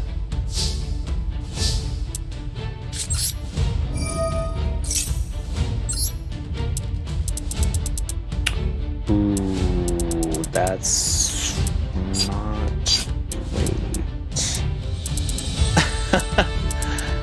Well,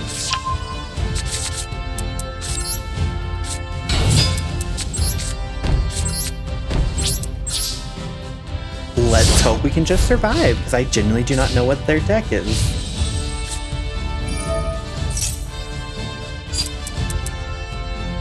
Oh boy.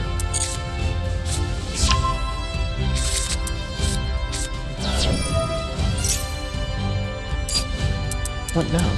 Oh, you got fucking Pin City too, you bitch.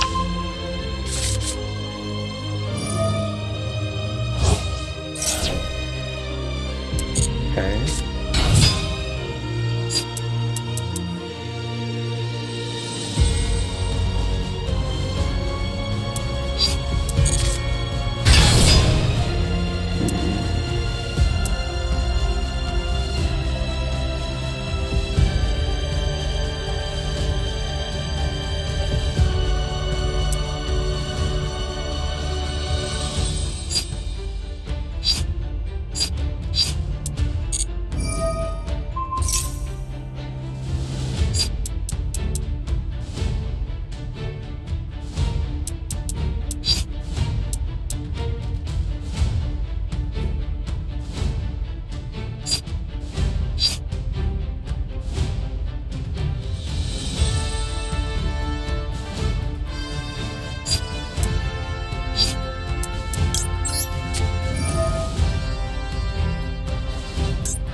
Okay, I was like, please let me send it that way. Okay.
To send to the graveyard.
Do I want to summon another bitch?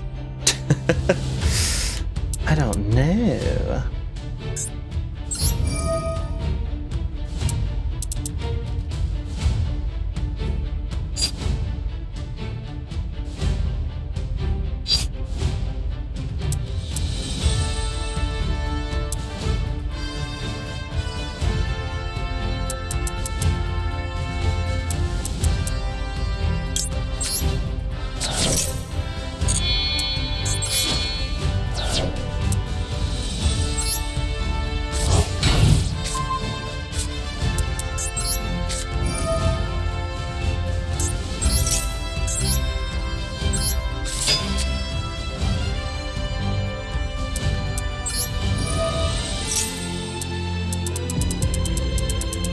One card, let's see.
Bye.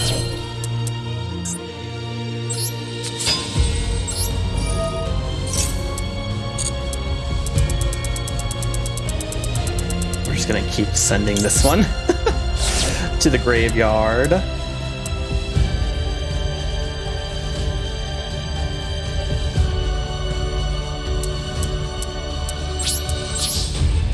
Yo, are we good?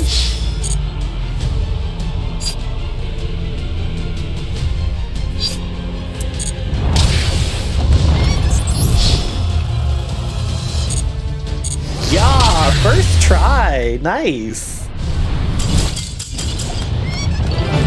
Didn't really get to utilize the Verna Self set all though. Cool. And I got a cool icon. Neat. Oh, it's S-Force. Ooh.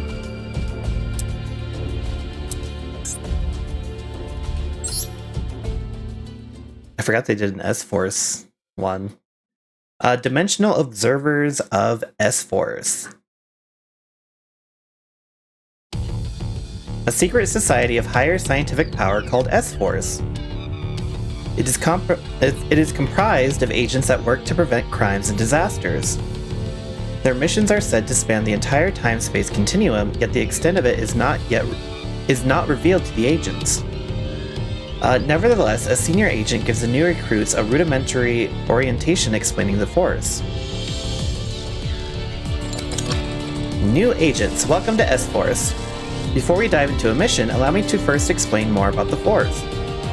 I am Rappa Chiyomaru. I will be your guide today. It is a pleasure to meet you all. I am aware that everyone has a different story about why they decided to join the Force. Perhaps you were wrapped up in an incident, or maybe you were scouted.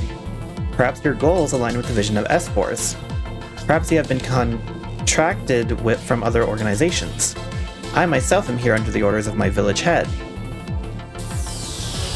Also, some of you may have abilities that will be useful for S-Force. Ooh. Yeah, I think that's Psy-Frame, Time Thief, Masquerina. It is these abilities that dictate our assignments. As a shinobi myself, I'm good with shuriken and secret techniques that allow me to hide anywhere. Here at our base, the Bridgehead, we observe many dimensions and time spaces. When we observe and detect a problem, we deploy to solve it. Commander Justify sends the most suited agents for the mission via a warp gate. The mission can be many things: disaster response, saving lives. To prevent crime, we may even tail and apprehend suspects. No one knows when they will be needed for a mission. This is why it is important to train so that you are always ready to go on a mission. There are many convenient facilities for that here. Before the next lesson, I believe there's time for some training. If you're prepared, you'll never have to worry.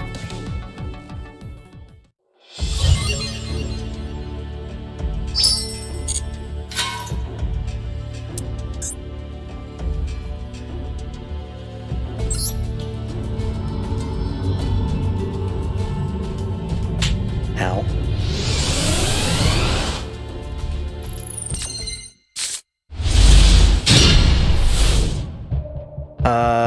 Many of the S-Force monsters have effects that are applied to enemy monsters in front of them. The effect applies not only to itself, but also to monsters in front of other S-Force monsters as well. Use this to your advantage by deploying multiple S-Force monsters to encircle your opponent into a pinch.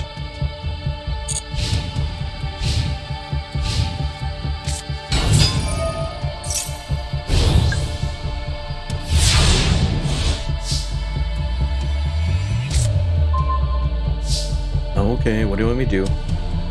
Try summoning S-Force Edgeraiser. Activate S-Force Edgeraiser's effect. Special summon S-Force Rappa Chiyomaru.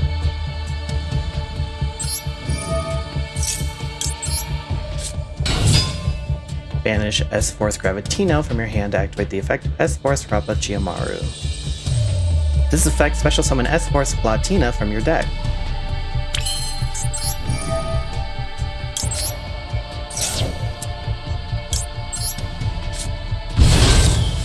Now activate the effect of S-Force Platina that has been special summoned from the deck. Using this effect, special summon the banished S-Force Gravitino.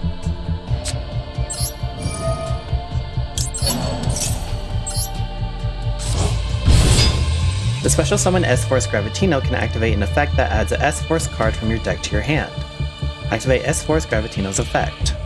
This effect will allow you to add S-Force Showdown to your hand from your deck.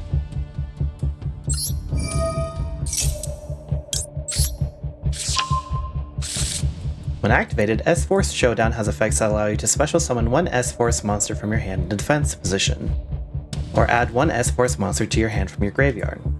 This time, try activating S-Force Showdown to special summon S-Force Orifice from your hand. Just want to check something.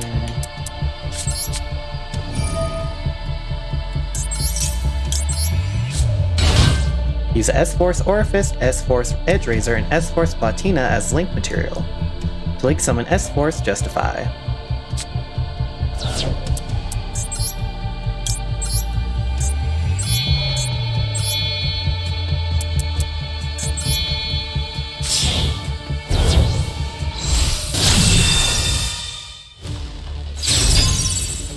Link summon successful. Proceed to the battle phase and use S-Force Justify to attack. S-Force Justify will activate by targeting an effect monster on your opponent's field. This will negate the target's monster effect while moving its position to its own linked location. Attack your opponent's monsters with S-Force Justify, then activate the effect and see what it does.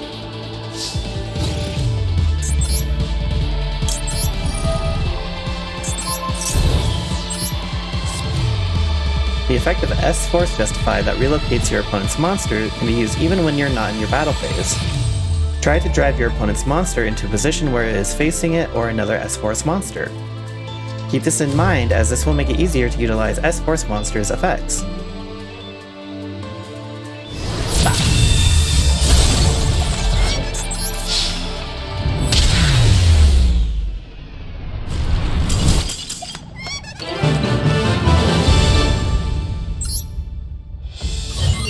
Nice. Man, there's only one thing after this. They really only did this for the new cards, I see. Ooh. Many of the S-Force monsters have effects that affect the opponent's monsters in front of the S-Force monsters on your field. You can create a powerful lineup by deploying your S-Force monsters according to the position of your opponent's monsters. Use effects such as S-Force Justify that redirect the opponent's monster to a specific location to put the pressure on your opponent. Really hate to say it, as much as I love the S-Force, but they're very... ACAB? What does ACAB mean again?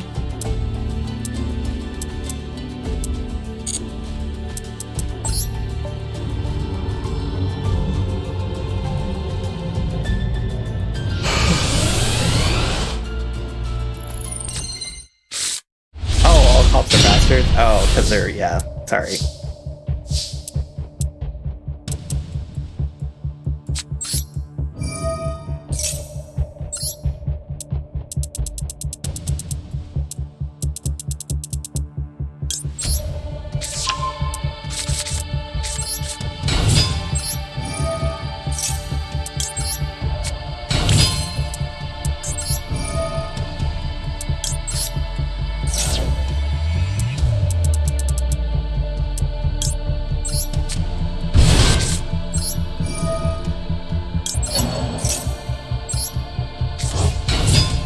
What's this?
Yeah!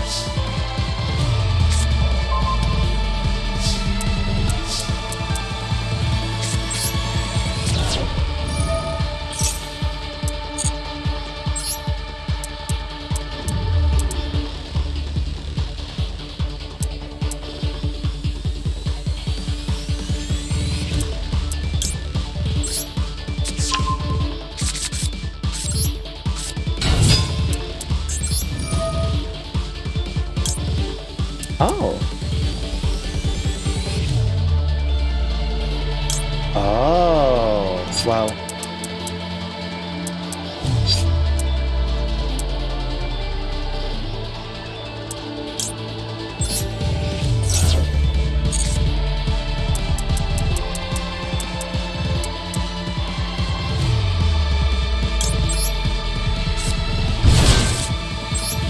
Or draw such a good card, yeah.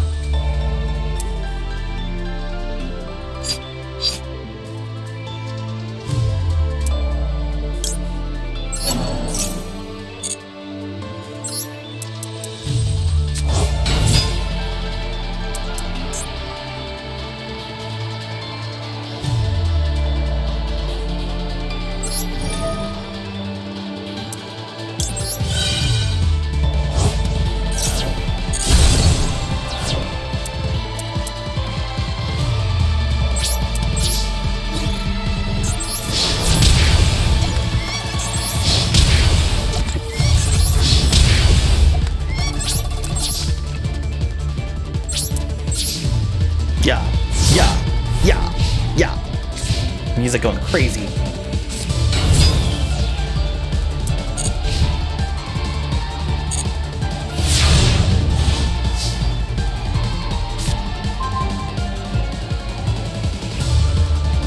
Music slaps so hard.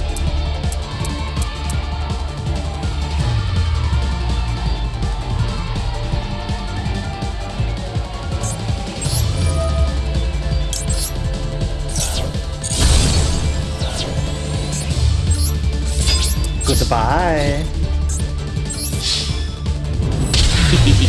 Yeah.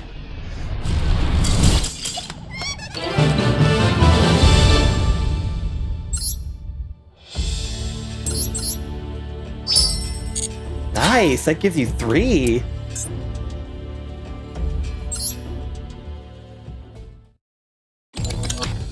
Nice work. Lapsowell deserves a better rarity than common. Well, that just makes it more accessible.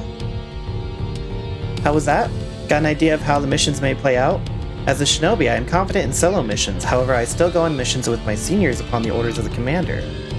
I'm sure you'll all be busy with similar duties soon enough. I think now is a great time to introduce some seniors you may work with.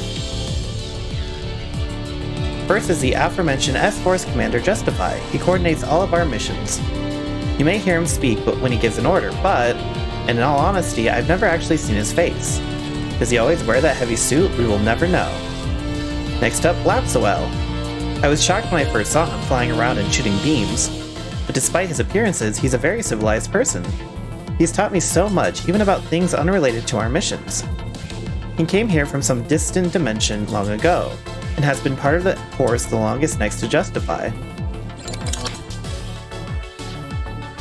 Oh yeah, this metal charm I'm wearing. Lapsowell told me that they sell them at the store on the base. I bought one like his too. What do you think? Pretty eye-catching, don't you think? Next, Professor DeGamma. He is an amazing doctor that runs our science teams. He develops lots of tech and equipment for us, like the dog tag that supports our missions.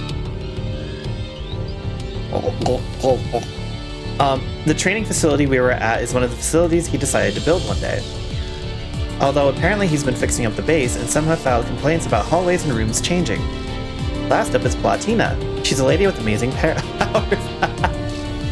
She is just as mysterious as Justify, but her powers are known to interfere with the dimensions. But there's one thing we do know. Although she is usually a calm person, she's extremely scary when she is angry. Remember, never make Platina angry. These senior agents I just introduced aren't just doing more missions than everyone else. I feel like they go into missions knowing more than the other senior agents? What? There are other agents I have never, or so many great agents that I cannot name them all. How about we show our seniors what we are capable of doing for the world and for the people? Use your special skills and do your best in the missions. That's all for today. Thank you for your time. Nice. Will I win my next duel against Cupcake whenever it happens? I would say no. Oh my god. Wow.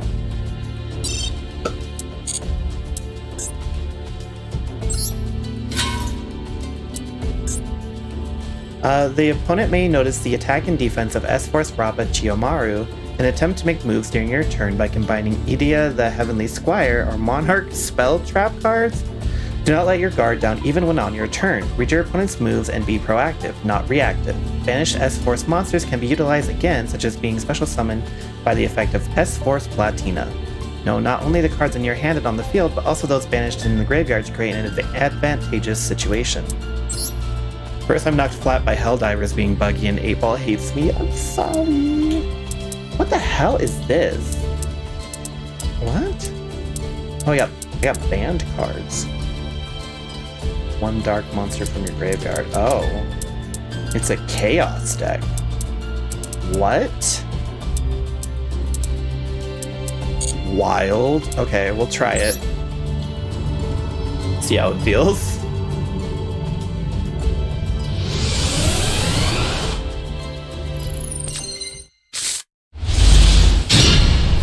Okay, let's see. Well,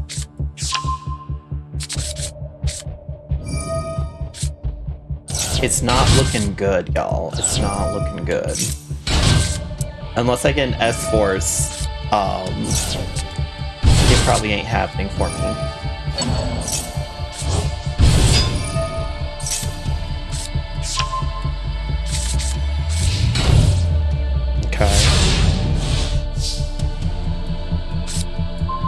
Ooh.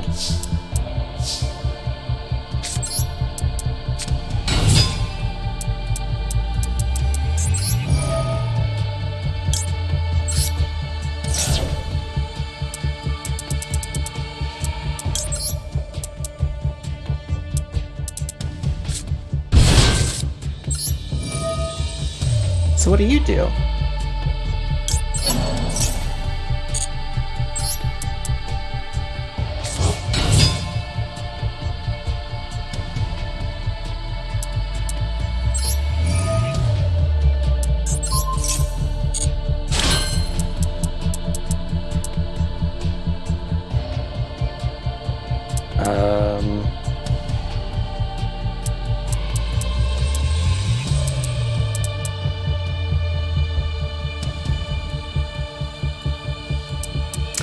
Should I don't know, man.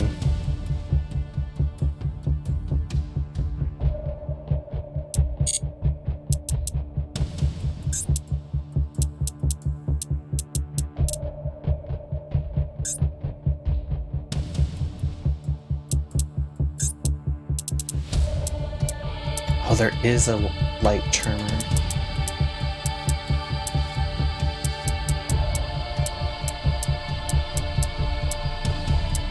Ooh, there's something in my ear. Ooh, don't like that.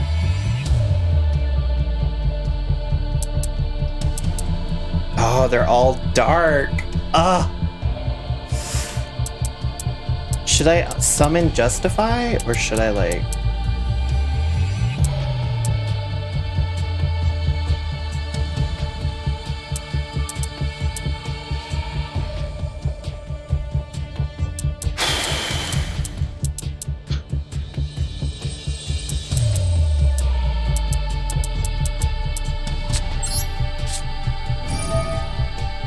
I think we're gonna have to do it.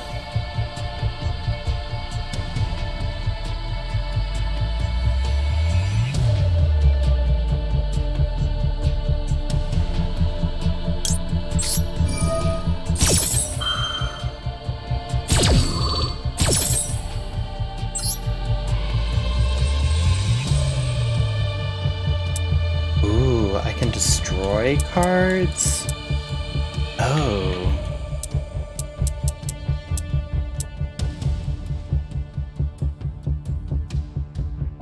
This card's column. Ooh, do we want to destroy?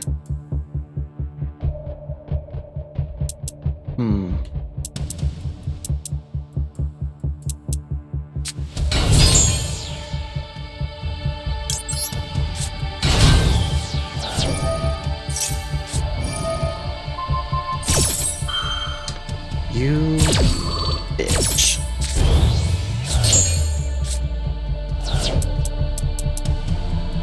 Of course you would have it too.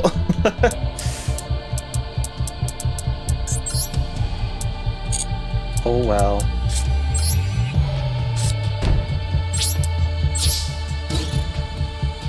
Yeah, I can't do anything with that. They just had to have the field spell and the trap and fuck me in the ass, I guess.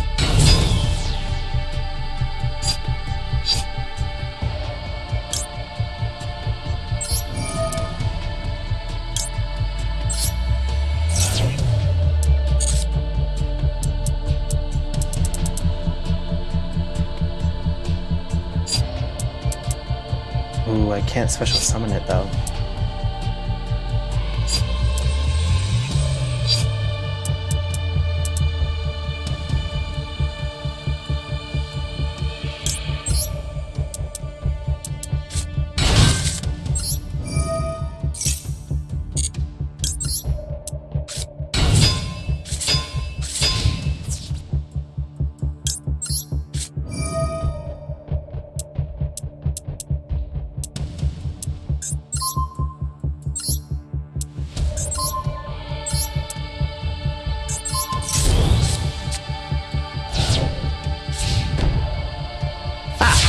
Bitch.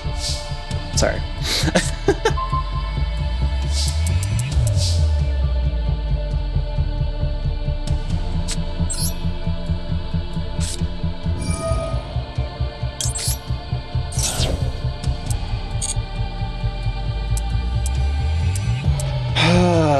You can banish one light or one dark. Special summon this card.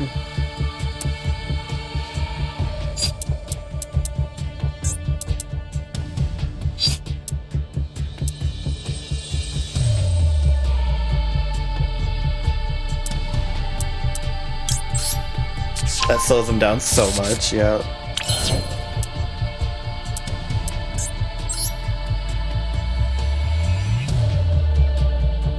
And draw one card. Oh. Oh. Oh, well in that case, yeah. Let's do the one that's not an S-Force card, yeah. Oh, hell yes!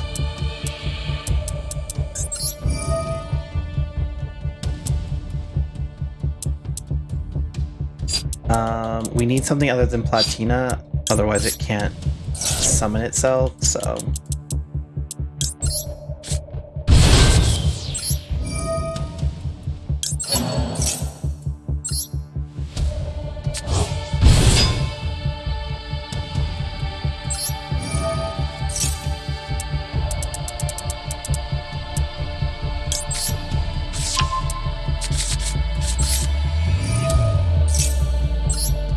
Yeah, bitch. Sorry.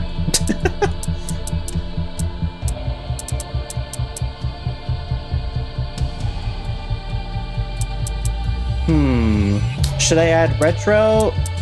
Orifice? What do you do? I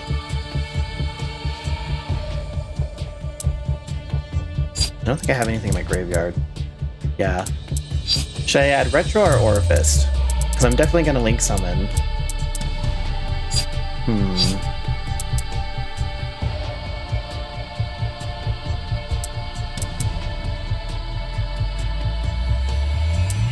What do you suggest, almighty? Retro? Okay.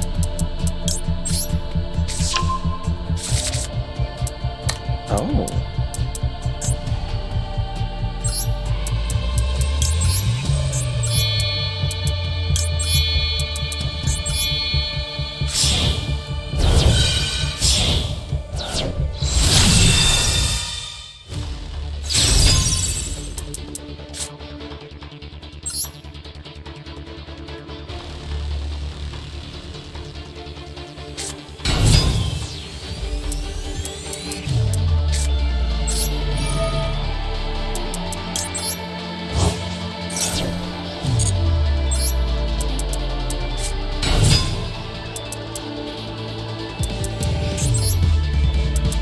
Ooh.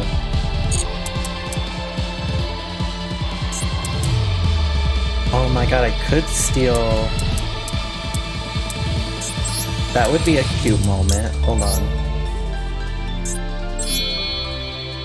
Ah, shit.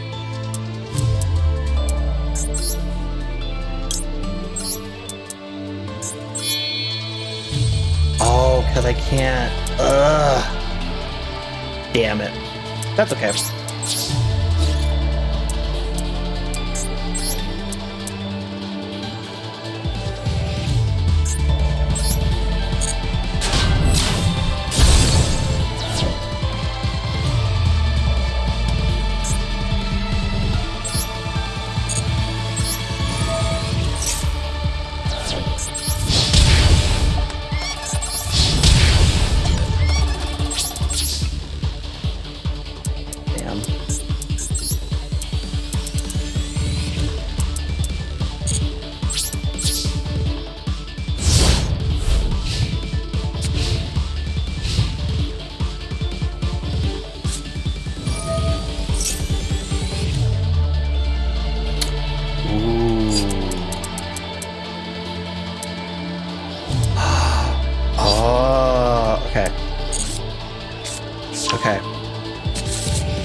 What?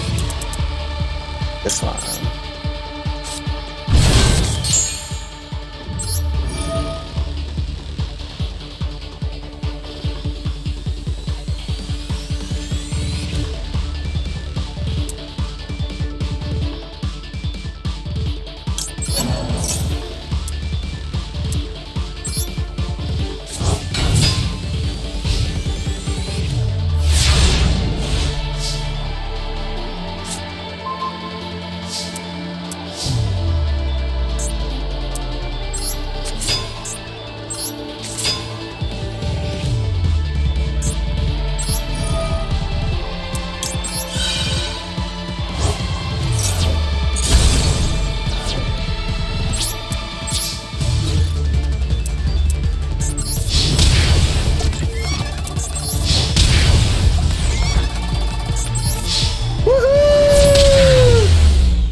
Way.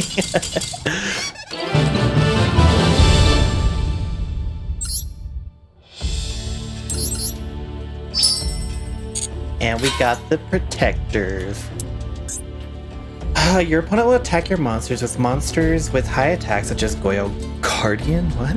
And will bring the monsters they destroyed in battle to their own side. You don't want to give your opponent an advantage in attack, so don't focus your strategy on creating a lineup of high attack monsters. Instead, try to block the opponent's attacks and keep them from engaging in battle by utilizing a variety of effects, such as one that returns opponent's monsters to their hand with the effect of S-Force Chase. What are we playing though? Trickstars? What? Oh my god, that's so funny. They're playing Goyo and we're playing Trickstars? Bruh, that's actually hilarious. You know what? You have my attention. I was gonna be like, that's it for Master Duel tonight, but now I'm curious how the hell that's gonna work. That's a pretty good hand, actually. For either one. What do we got? Okay, as long as we don't get negated, we might actually be okay.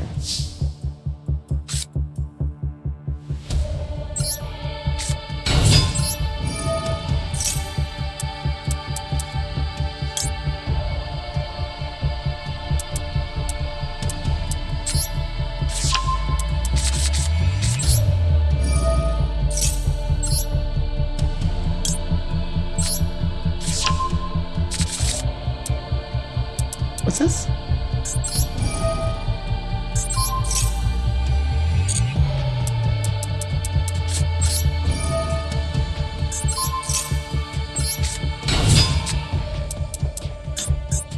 Oh. I thought that would do something.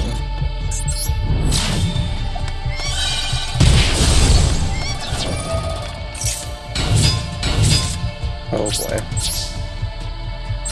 I may have made a fucky wucky.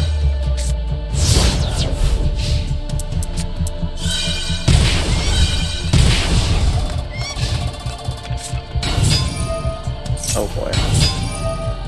Oh boy.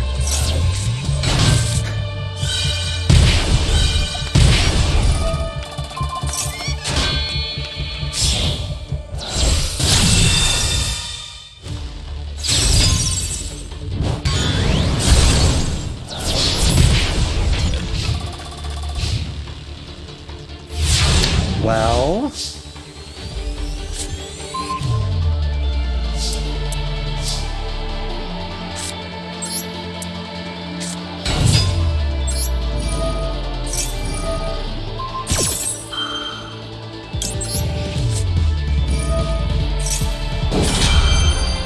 Yes! I've never gotten that off before.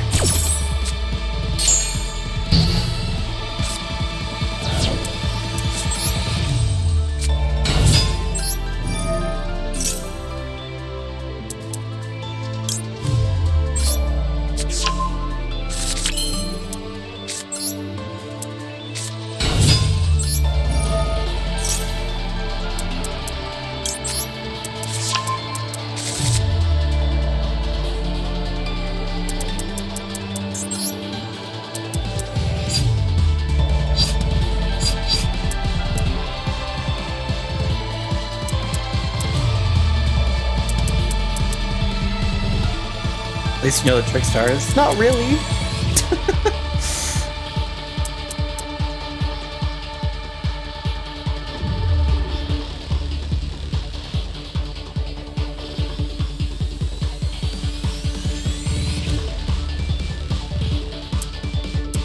Oh boy.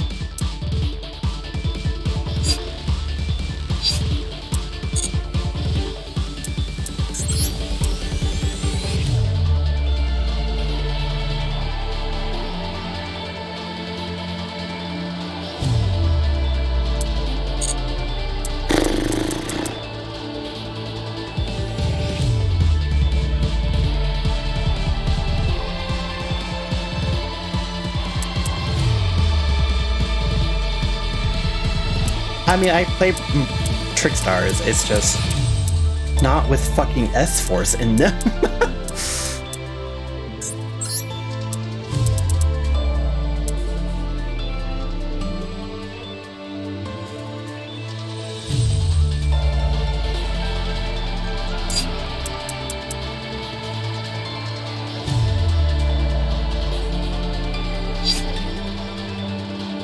Okay, this might be a funny haha moment.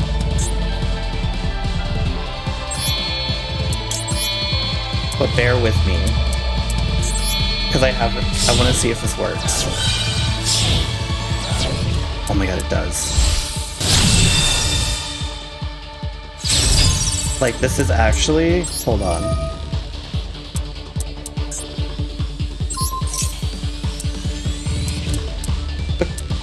If this works...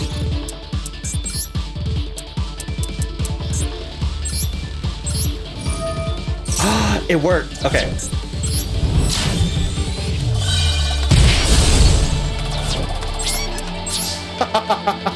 I didn't know if that was gonna work, so I just wanted to see.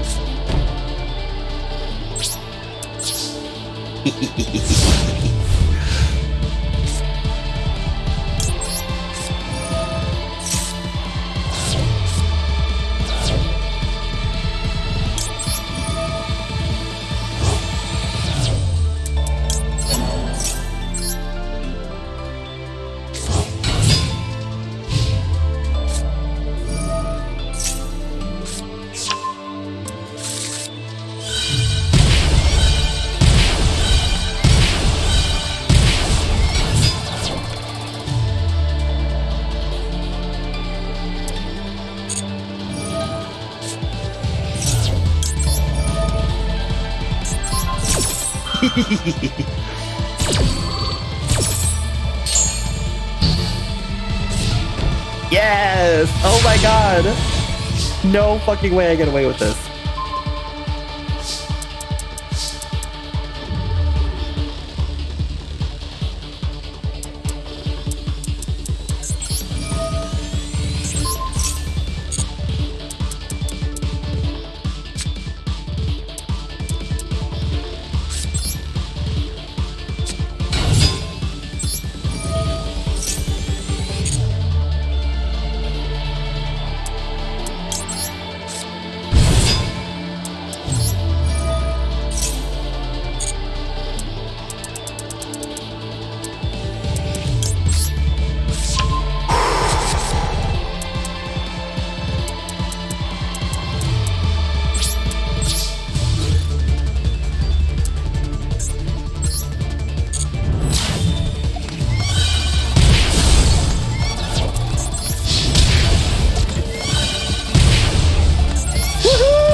Go! That's awesome! Oh my god, what a weird matchup that was. Okay. Should we start the next one? What is it, Tenyi?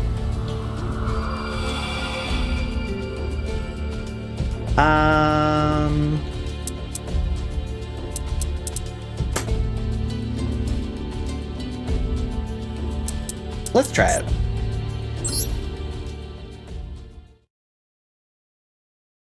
Land of Tenyi. I can't believe I got away with that. Oh my god. In this world, there is a chi that flows naturally through the earth. Chi divides into countless streams and gather once more. When the streams swell, the chi take the form of a dragon. This was called the Dragon Vein, and some warriors use the chi to form powers and skills at these Dragon Vein deposits. Their discipline was called Tenyi Style. The innermost secret of the Tenyi Style, one in harmony with the earth's chi and with the highest physical and spiritual might, is able to reach flawless perfection. Hidden in the Dragon Vein is the great power of nature itself. Tenyi Style aims to control the power of the earth without disrupting it, creating a new way for humans to interface with nature. In the long history of Tenyi, there are tales of ones who reached flawless perfection of the Tenyi. However, these tales are more like legends. However, there have been a few people who have opened the Dragon Vein and made the step towards perfection. Historical fighters trained endlessly to reach higher levels and pass their teachings down to their students. Currently, there are 2 young people that obtain the power to manipulate chi through training. One is a boy who specializes in fist fighting. During his training, he successfully harmonized with Tenyi spirit Adhara, the earth chi, by injecting the chi into his fist. The other is a girl, his sister in apprenticeship. She manipulates the flow of chi using a fan to manifest dragons. They were the water chi Tenyi spirit Shvana, fire chi Tenyi spirit Mapura, and the wind chi Tenyi spirit Nahada. She is regarded as the closest to flawless perfection in her generation due to her ability to control 3 types of chi at once. These young talents appeared in the same place at the same time and brought new hope to the history of the Tenyi style. Okay.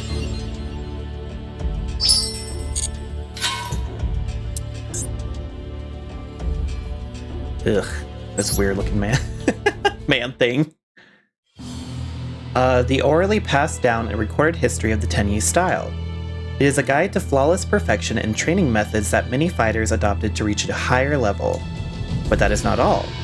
It also tells fragmented tales of conflict over the interpretation of Tenyi. There once a man in the Tenyi style who trained his body to the extreme. His fist is an extension of his bear-like tough body that tried to overpower by use of force rather than achieving harmony with chi. He was called a berserker for his mind that was not trained as well as his body. One day, the berserker founded Unrivaled Tenyi, a separate path from flawless perfection. A path of unrivaled power achieved by absorbing the earth chi as a source of power instead of harmonizing with it. His philosophy did not hesitate to deplete the power of chi if it meant he would reach higher powers. Deemed a heretic, the berserker was soon banished, with no one to follow his path. That is when mention of the berserker vanished from the history of Tenyi. Tenyi style believes that the Dragon Vein is not a tool for strength, but a bridge between humankind and nature. Unrivaled Tenyi was evidently denounced and used as an example of discipline and the importance of connecting with nature. We must not repeat the mistakes made by the Berserker. To carry the Tenyi style name was to adopt its philosophy as well. But the darkness from the past suddenly returned in front of these children. He had a body that was chiseled like rock, and hair coiling like snakes. From his head grew 2 horns. His arms and shoulders were covered in scales, truly a body with a dragon's might. His body was emanating with a sinister aura, a true form of the Berserker. Your flawless perfection is no match against my unrivaled Tenyi. Was this about revenge or simply another challenge? It's impossible to tell which, perhaps it was both. The Berserker returned after years worth more than an entire human lifetime. He returned from the past to prove once and for all which of them is superior. The Berserker return meant the unrivaled Tenyi was once more. To protect the Dragon Vein from misuse, the Tenyi must fight. The boy and girl launch a flurry of attacks to the Berserker, who was only known as Legend. But he was not deterred despite the few hundred strikes they dealt. The strikes did not faze the Berserker, their attacks merely bounced off of his fortified body.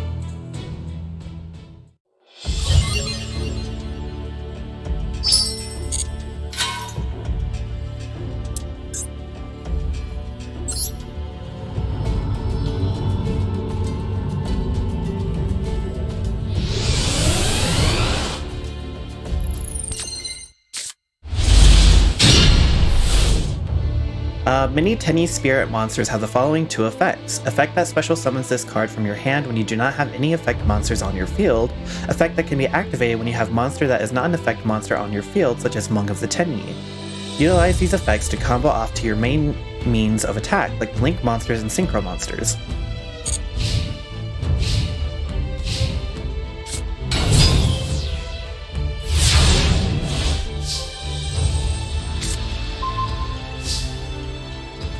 Link summon Draco Masters of the Tenyi and win the duel during this turn. Activate the effect of Tenyi Spirit Ashuna in your hand and special summon it.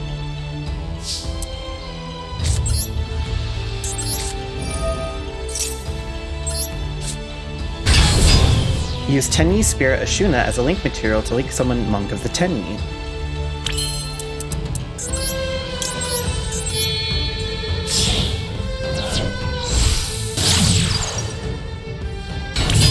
Now activate the effect of Tenyi Spirit Ashuna from the graveyard.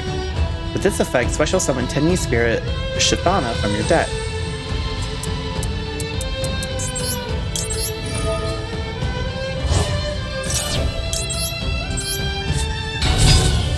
Use 2 monsters as link materials to link summon Shaman of the Tenyi.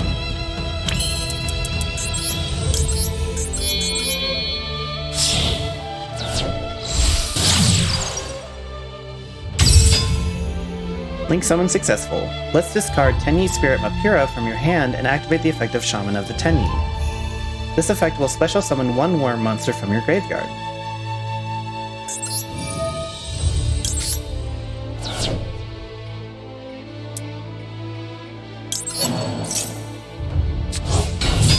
Use 2 monsters as link materials to link summon Draco Masters of the Tenyi.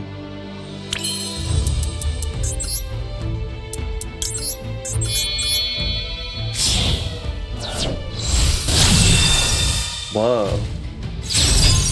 Link summon successful. If there are no effect monsters in your monster zone, Draco Masters of the Tenyi can select a number of effect monsters on your opponent's field equal to the number of non-effect monsters that exist in your graveyard and your monster zone in face-up position. Currently you have a Monk of the Tenyi in your graveyard. Now let's activate the effect of Draco Masters of the Tenyi and destroy your opponent's monster.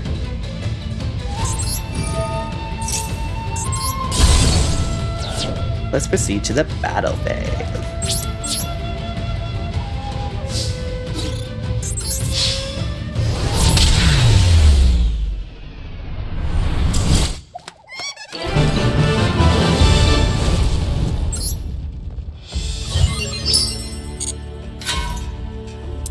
Okay, many of the cards related to Tenyi have effects that show their true value when a non-effect monster exists on your field, or when there are no effect monsters on your field.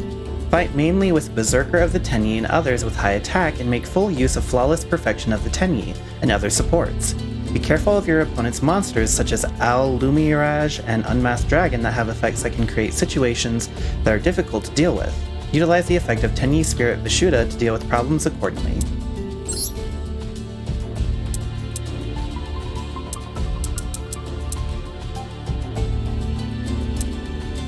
I guess we'll see.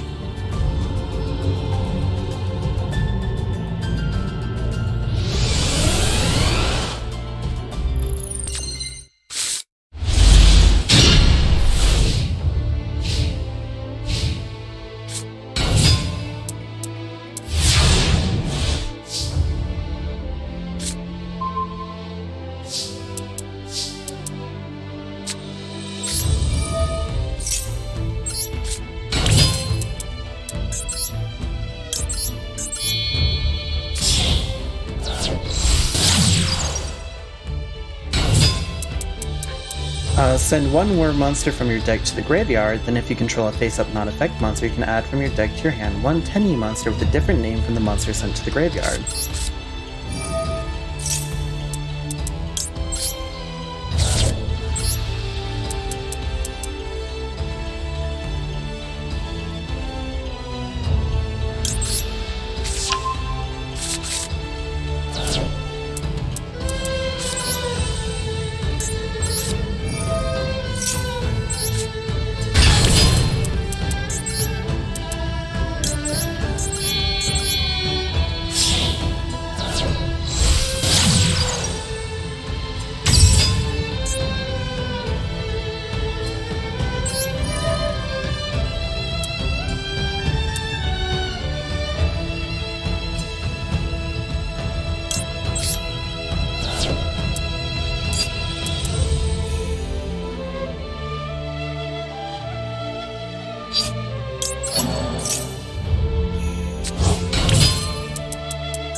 While you control face-up non-effect monsters your opponent controls cannot target effect monsters for attacks. Also, your opponent cannot target effect monsters on the field with card effects. I want to reflect on that early event they had where I used the dual avatars to stomp people. Yeah. You can target one effect monster your opponent controls, special summon... Oh god, okay.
No! That is such ass, dude.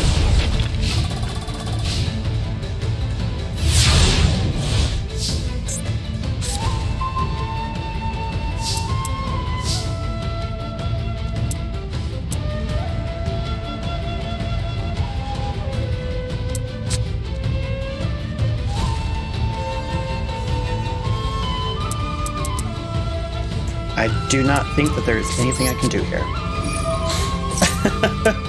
Like, literally, I do not think that there's anything I can do here.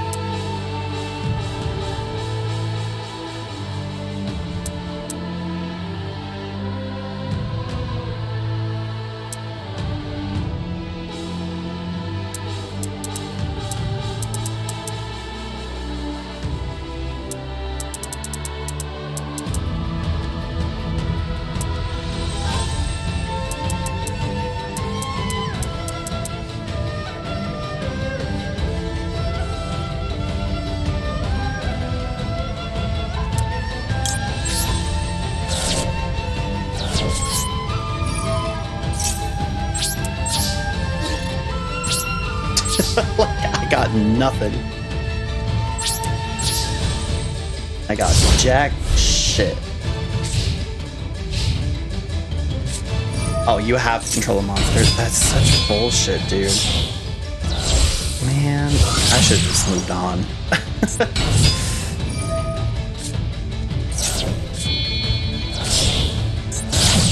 Yeah. Must be fun. To be able to play. We're not. I'm not sitting here for 10 years. Do that again, please. Thank you. I'm not sitting here for 10 years waiting for this bitch to take their turn.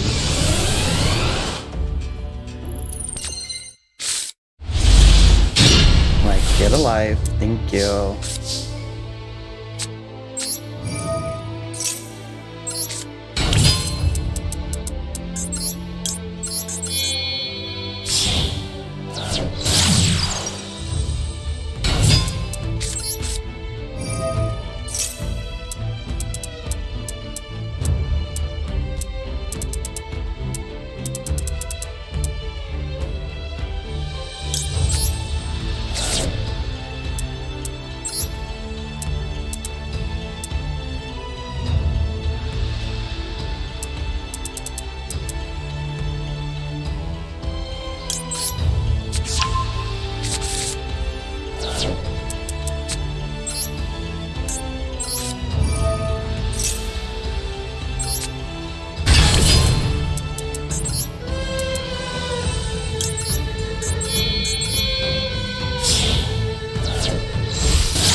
This card is banished. Is there even a way to banish that?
Let's see what happens. I don't know.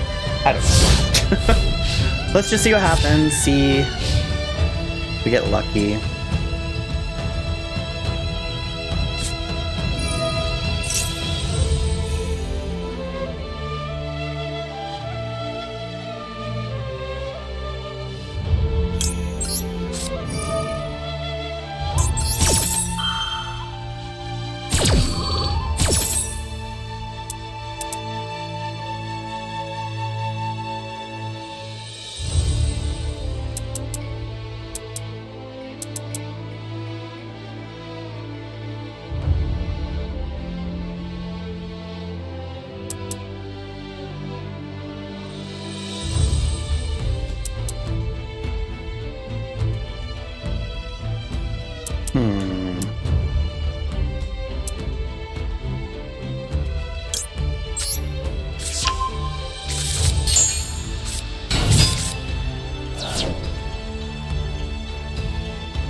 Man.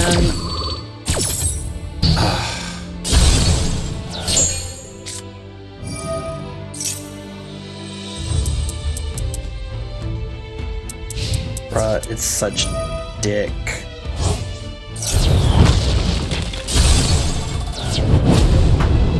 I can't activate any of my tennies? No, like what the fuck?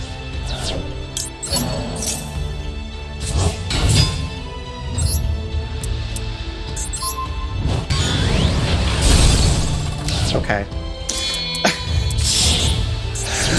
Bruh, this game is being such a dick right now.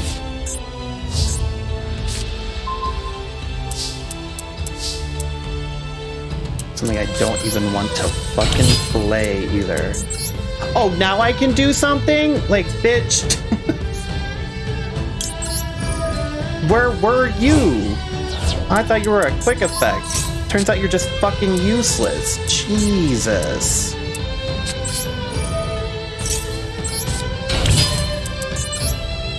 Like, imagine my surprise.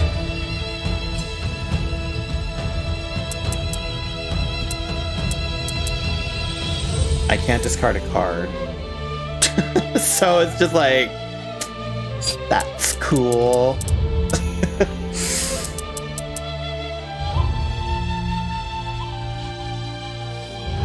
Yeah, like, I quite literally don't have anything now.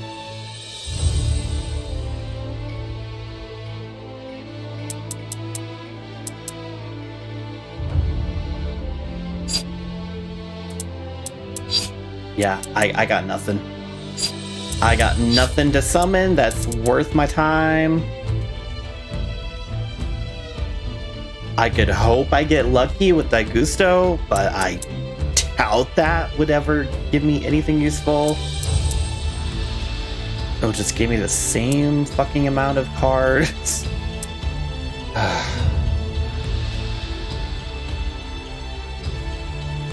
Yeah, I don't know what to do here.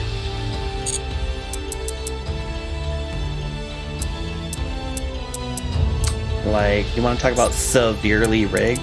Can I not go first? Thank you. Like, I hate when this game makes me go first, because it's like, it's purposely make it so you lose. Like, I literally can't do anything.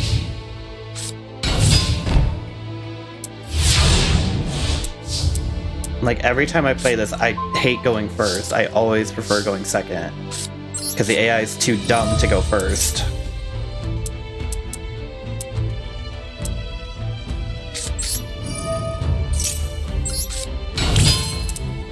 What's this?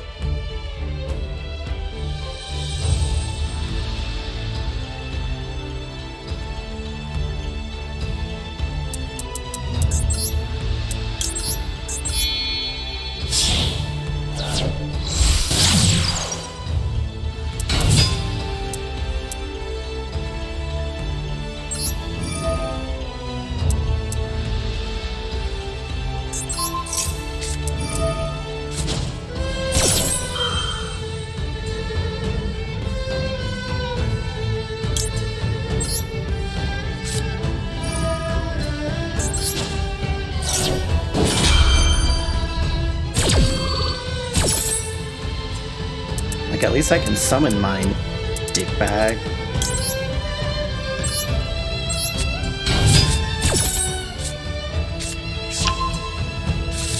Oh, how original. Can't even get your own fucking deck.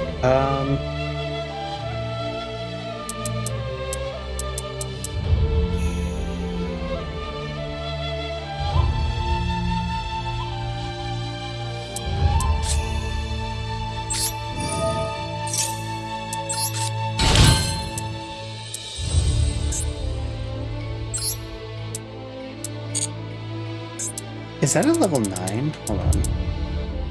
No, it's a level 8. So how the fuck does that help me? Excuse me?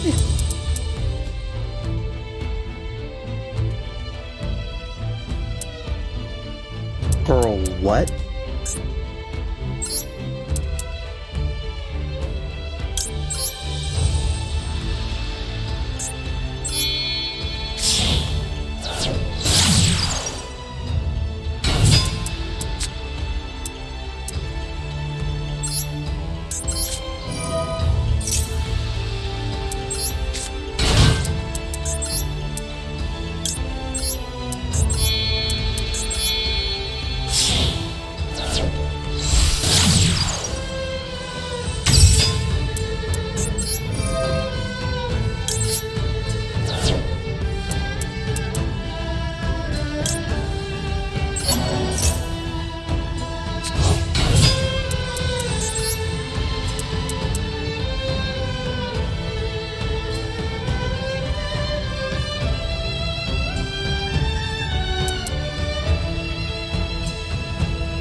It's Cupcake the better dealer than me. Let me go first with the deck at once.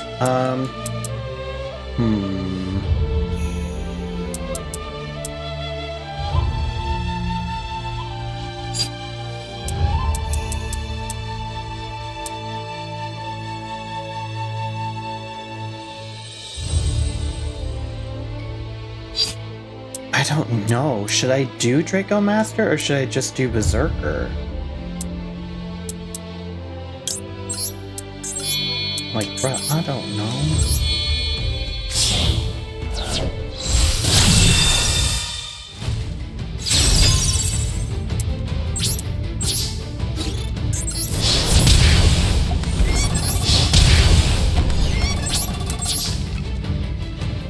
Let's just hope for the best, because they have 3 cards and a face down, so they could really do anything right now.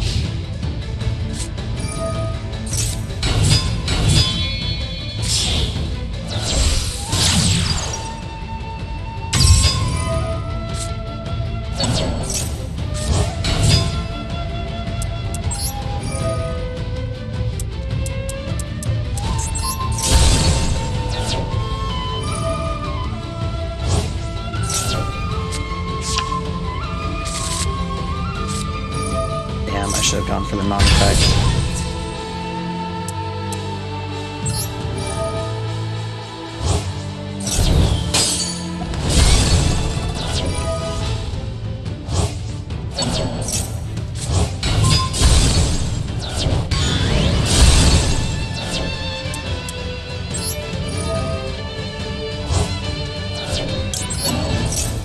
Yeah, eat shit, bitch. Take that. Fuck you.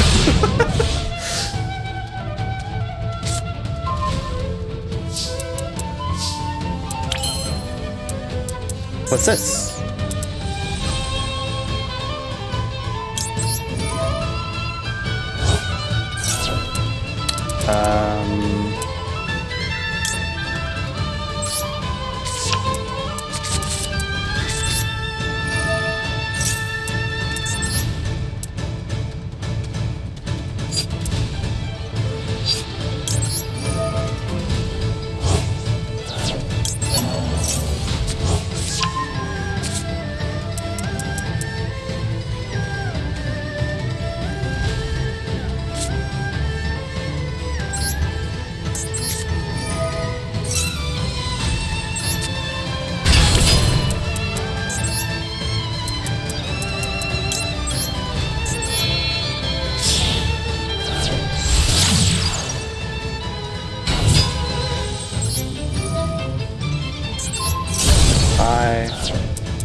We're just gonna go for it. Thank you. Like, let me just fucking be done with this, please. I wanted to get to the goal at least.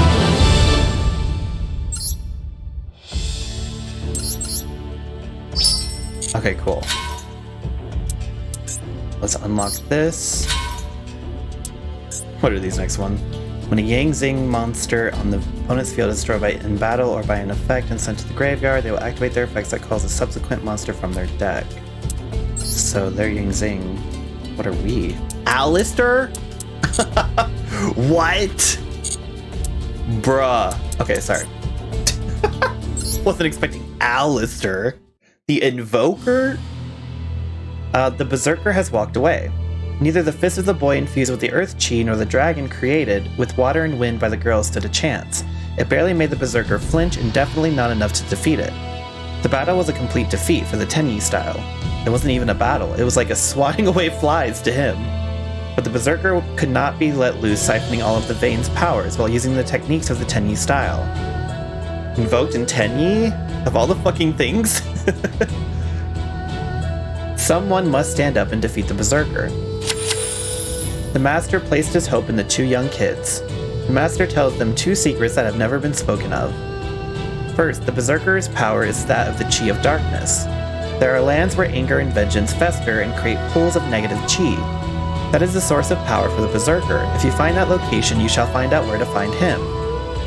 He told them of a place regarded as sacred yet forbidden to the Tenyi. One who truly harmonizes with the Dragon Vein shall make a step towards flawless perfection. For you two, as ones who encountered the Chi of Darkness, shall receive higher powers with the manifestation of the Dragon of Light.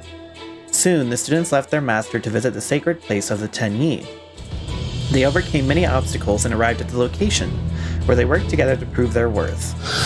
The powerful Chi of Light, Tenyi spirit Ashuna, appeared as a dragon. It was different from any Chi they controlled before. The two do not know the true power of the Berserker yet. When they confront it, the Berserker will perhaps be even stronger than before. In order to defeat it, they must become stronger by acquiring the power of Ashuna, Chi of Light. Meeting Ashuna is merely the stepping stone to their goal. This is where the two fighters begin the real battle. To be continued. Okay. Wow. We will go, because I'm going to be ending this anyway, so... Okay. Oh, what time is it? 11:30. Should I still play Tomb Raider, you think?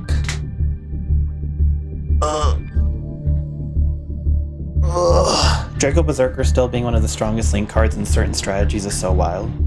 Yeah? Okay. Well, in that case, I'm going to take a break then. And I'll be right back.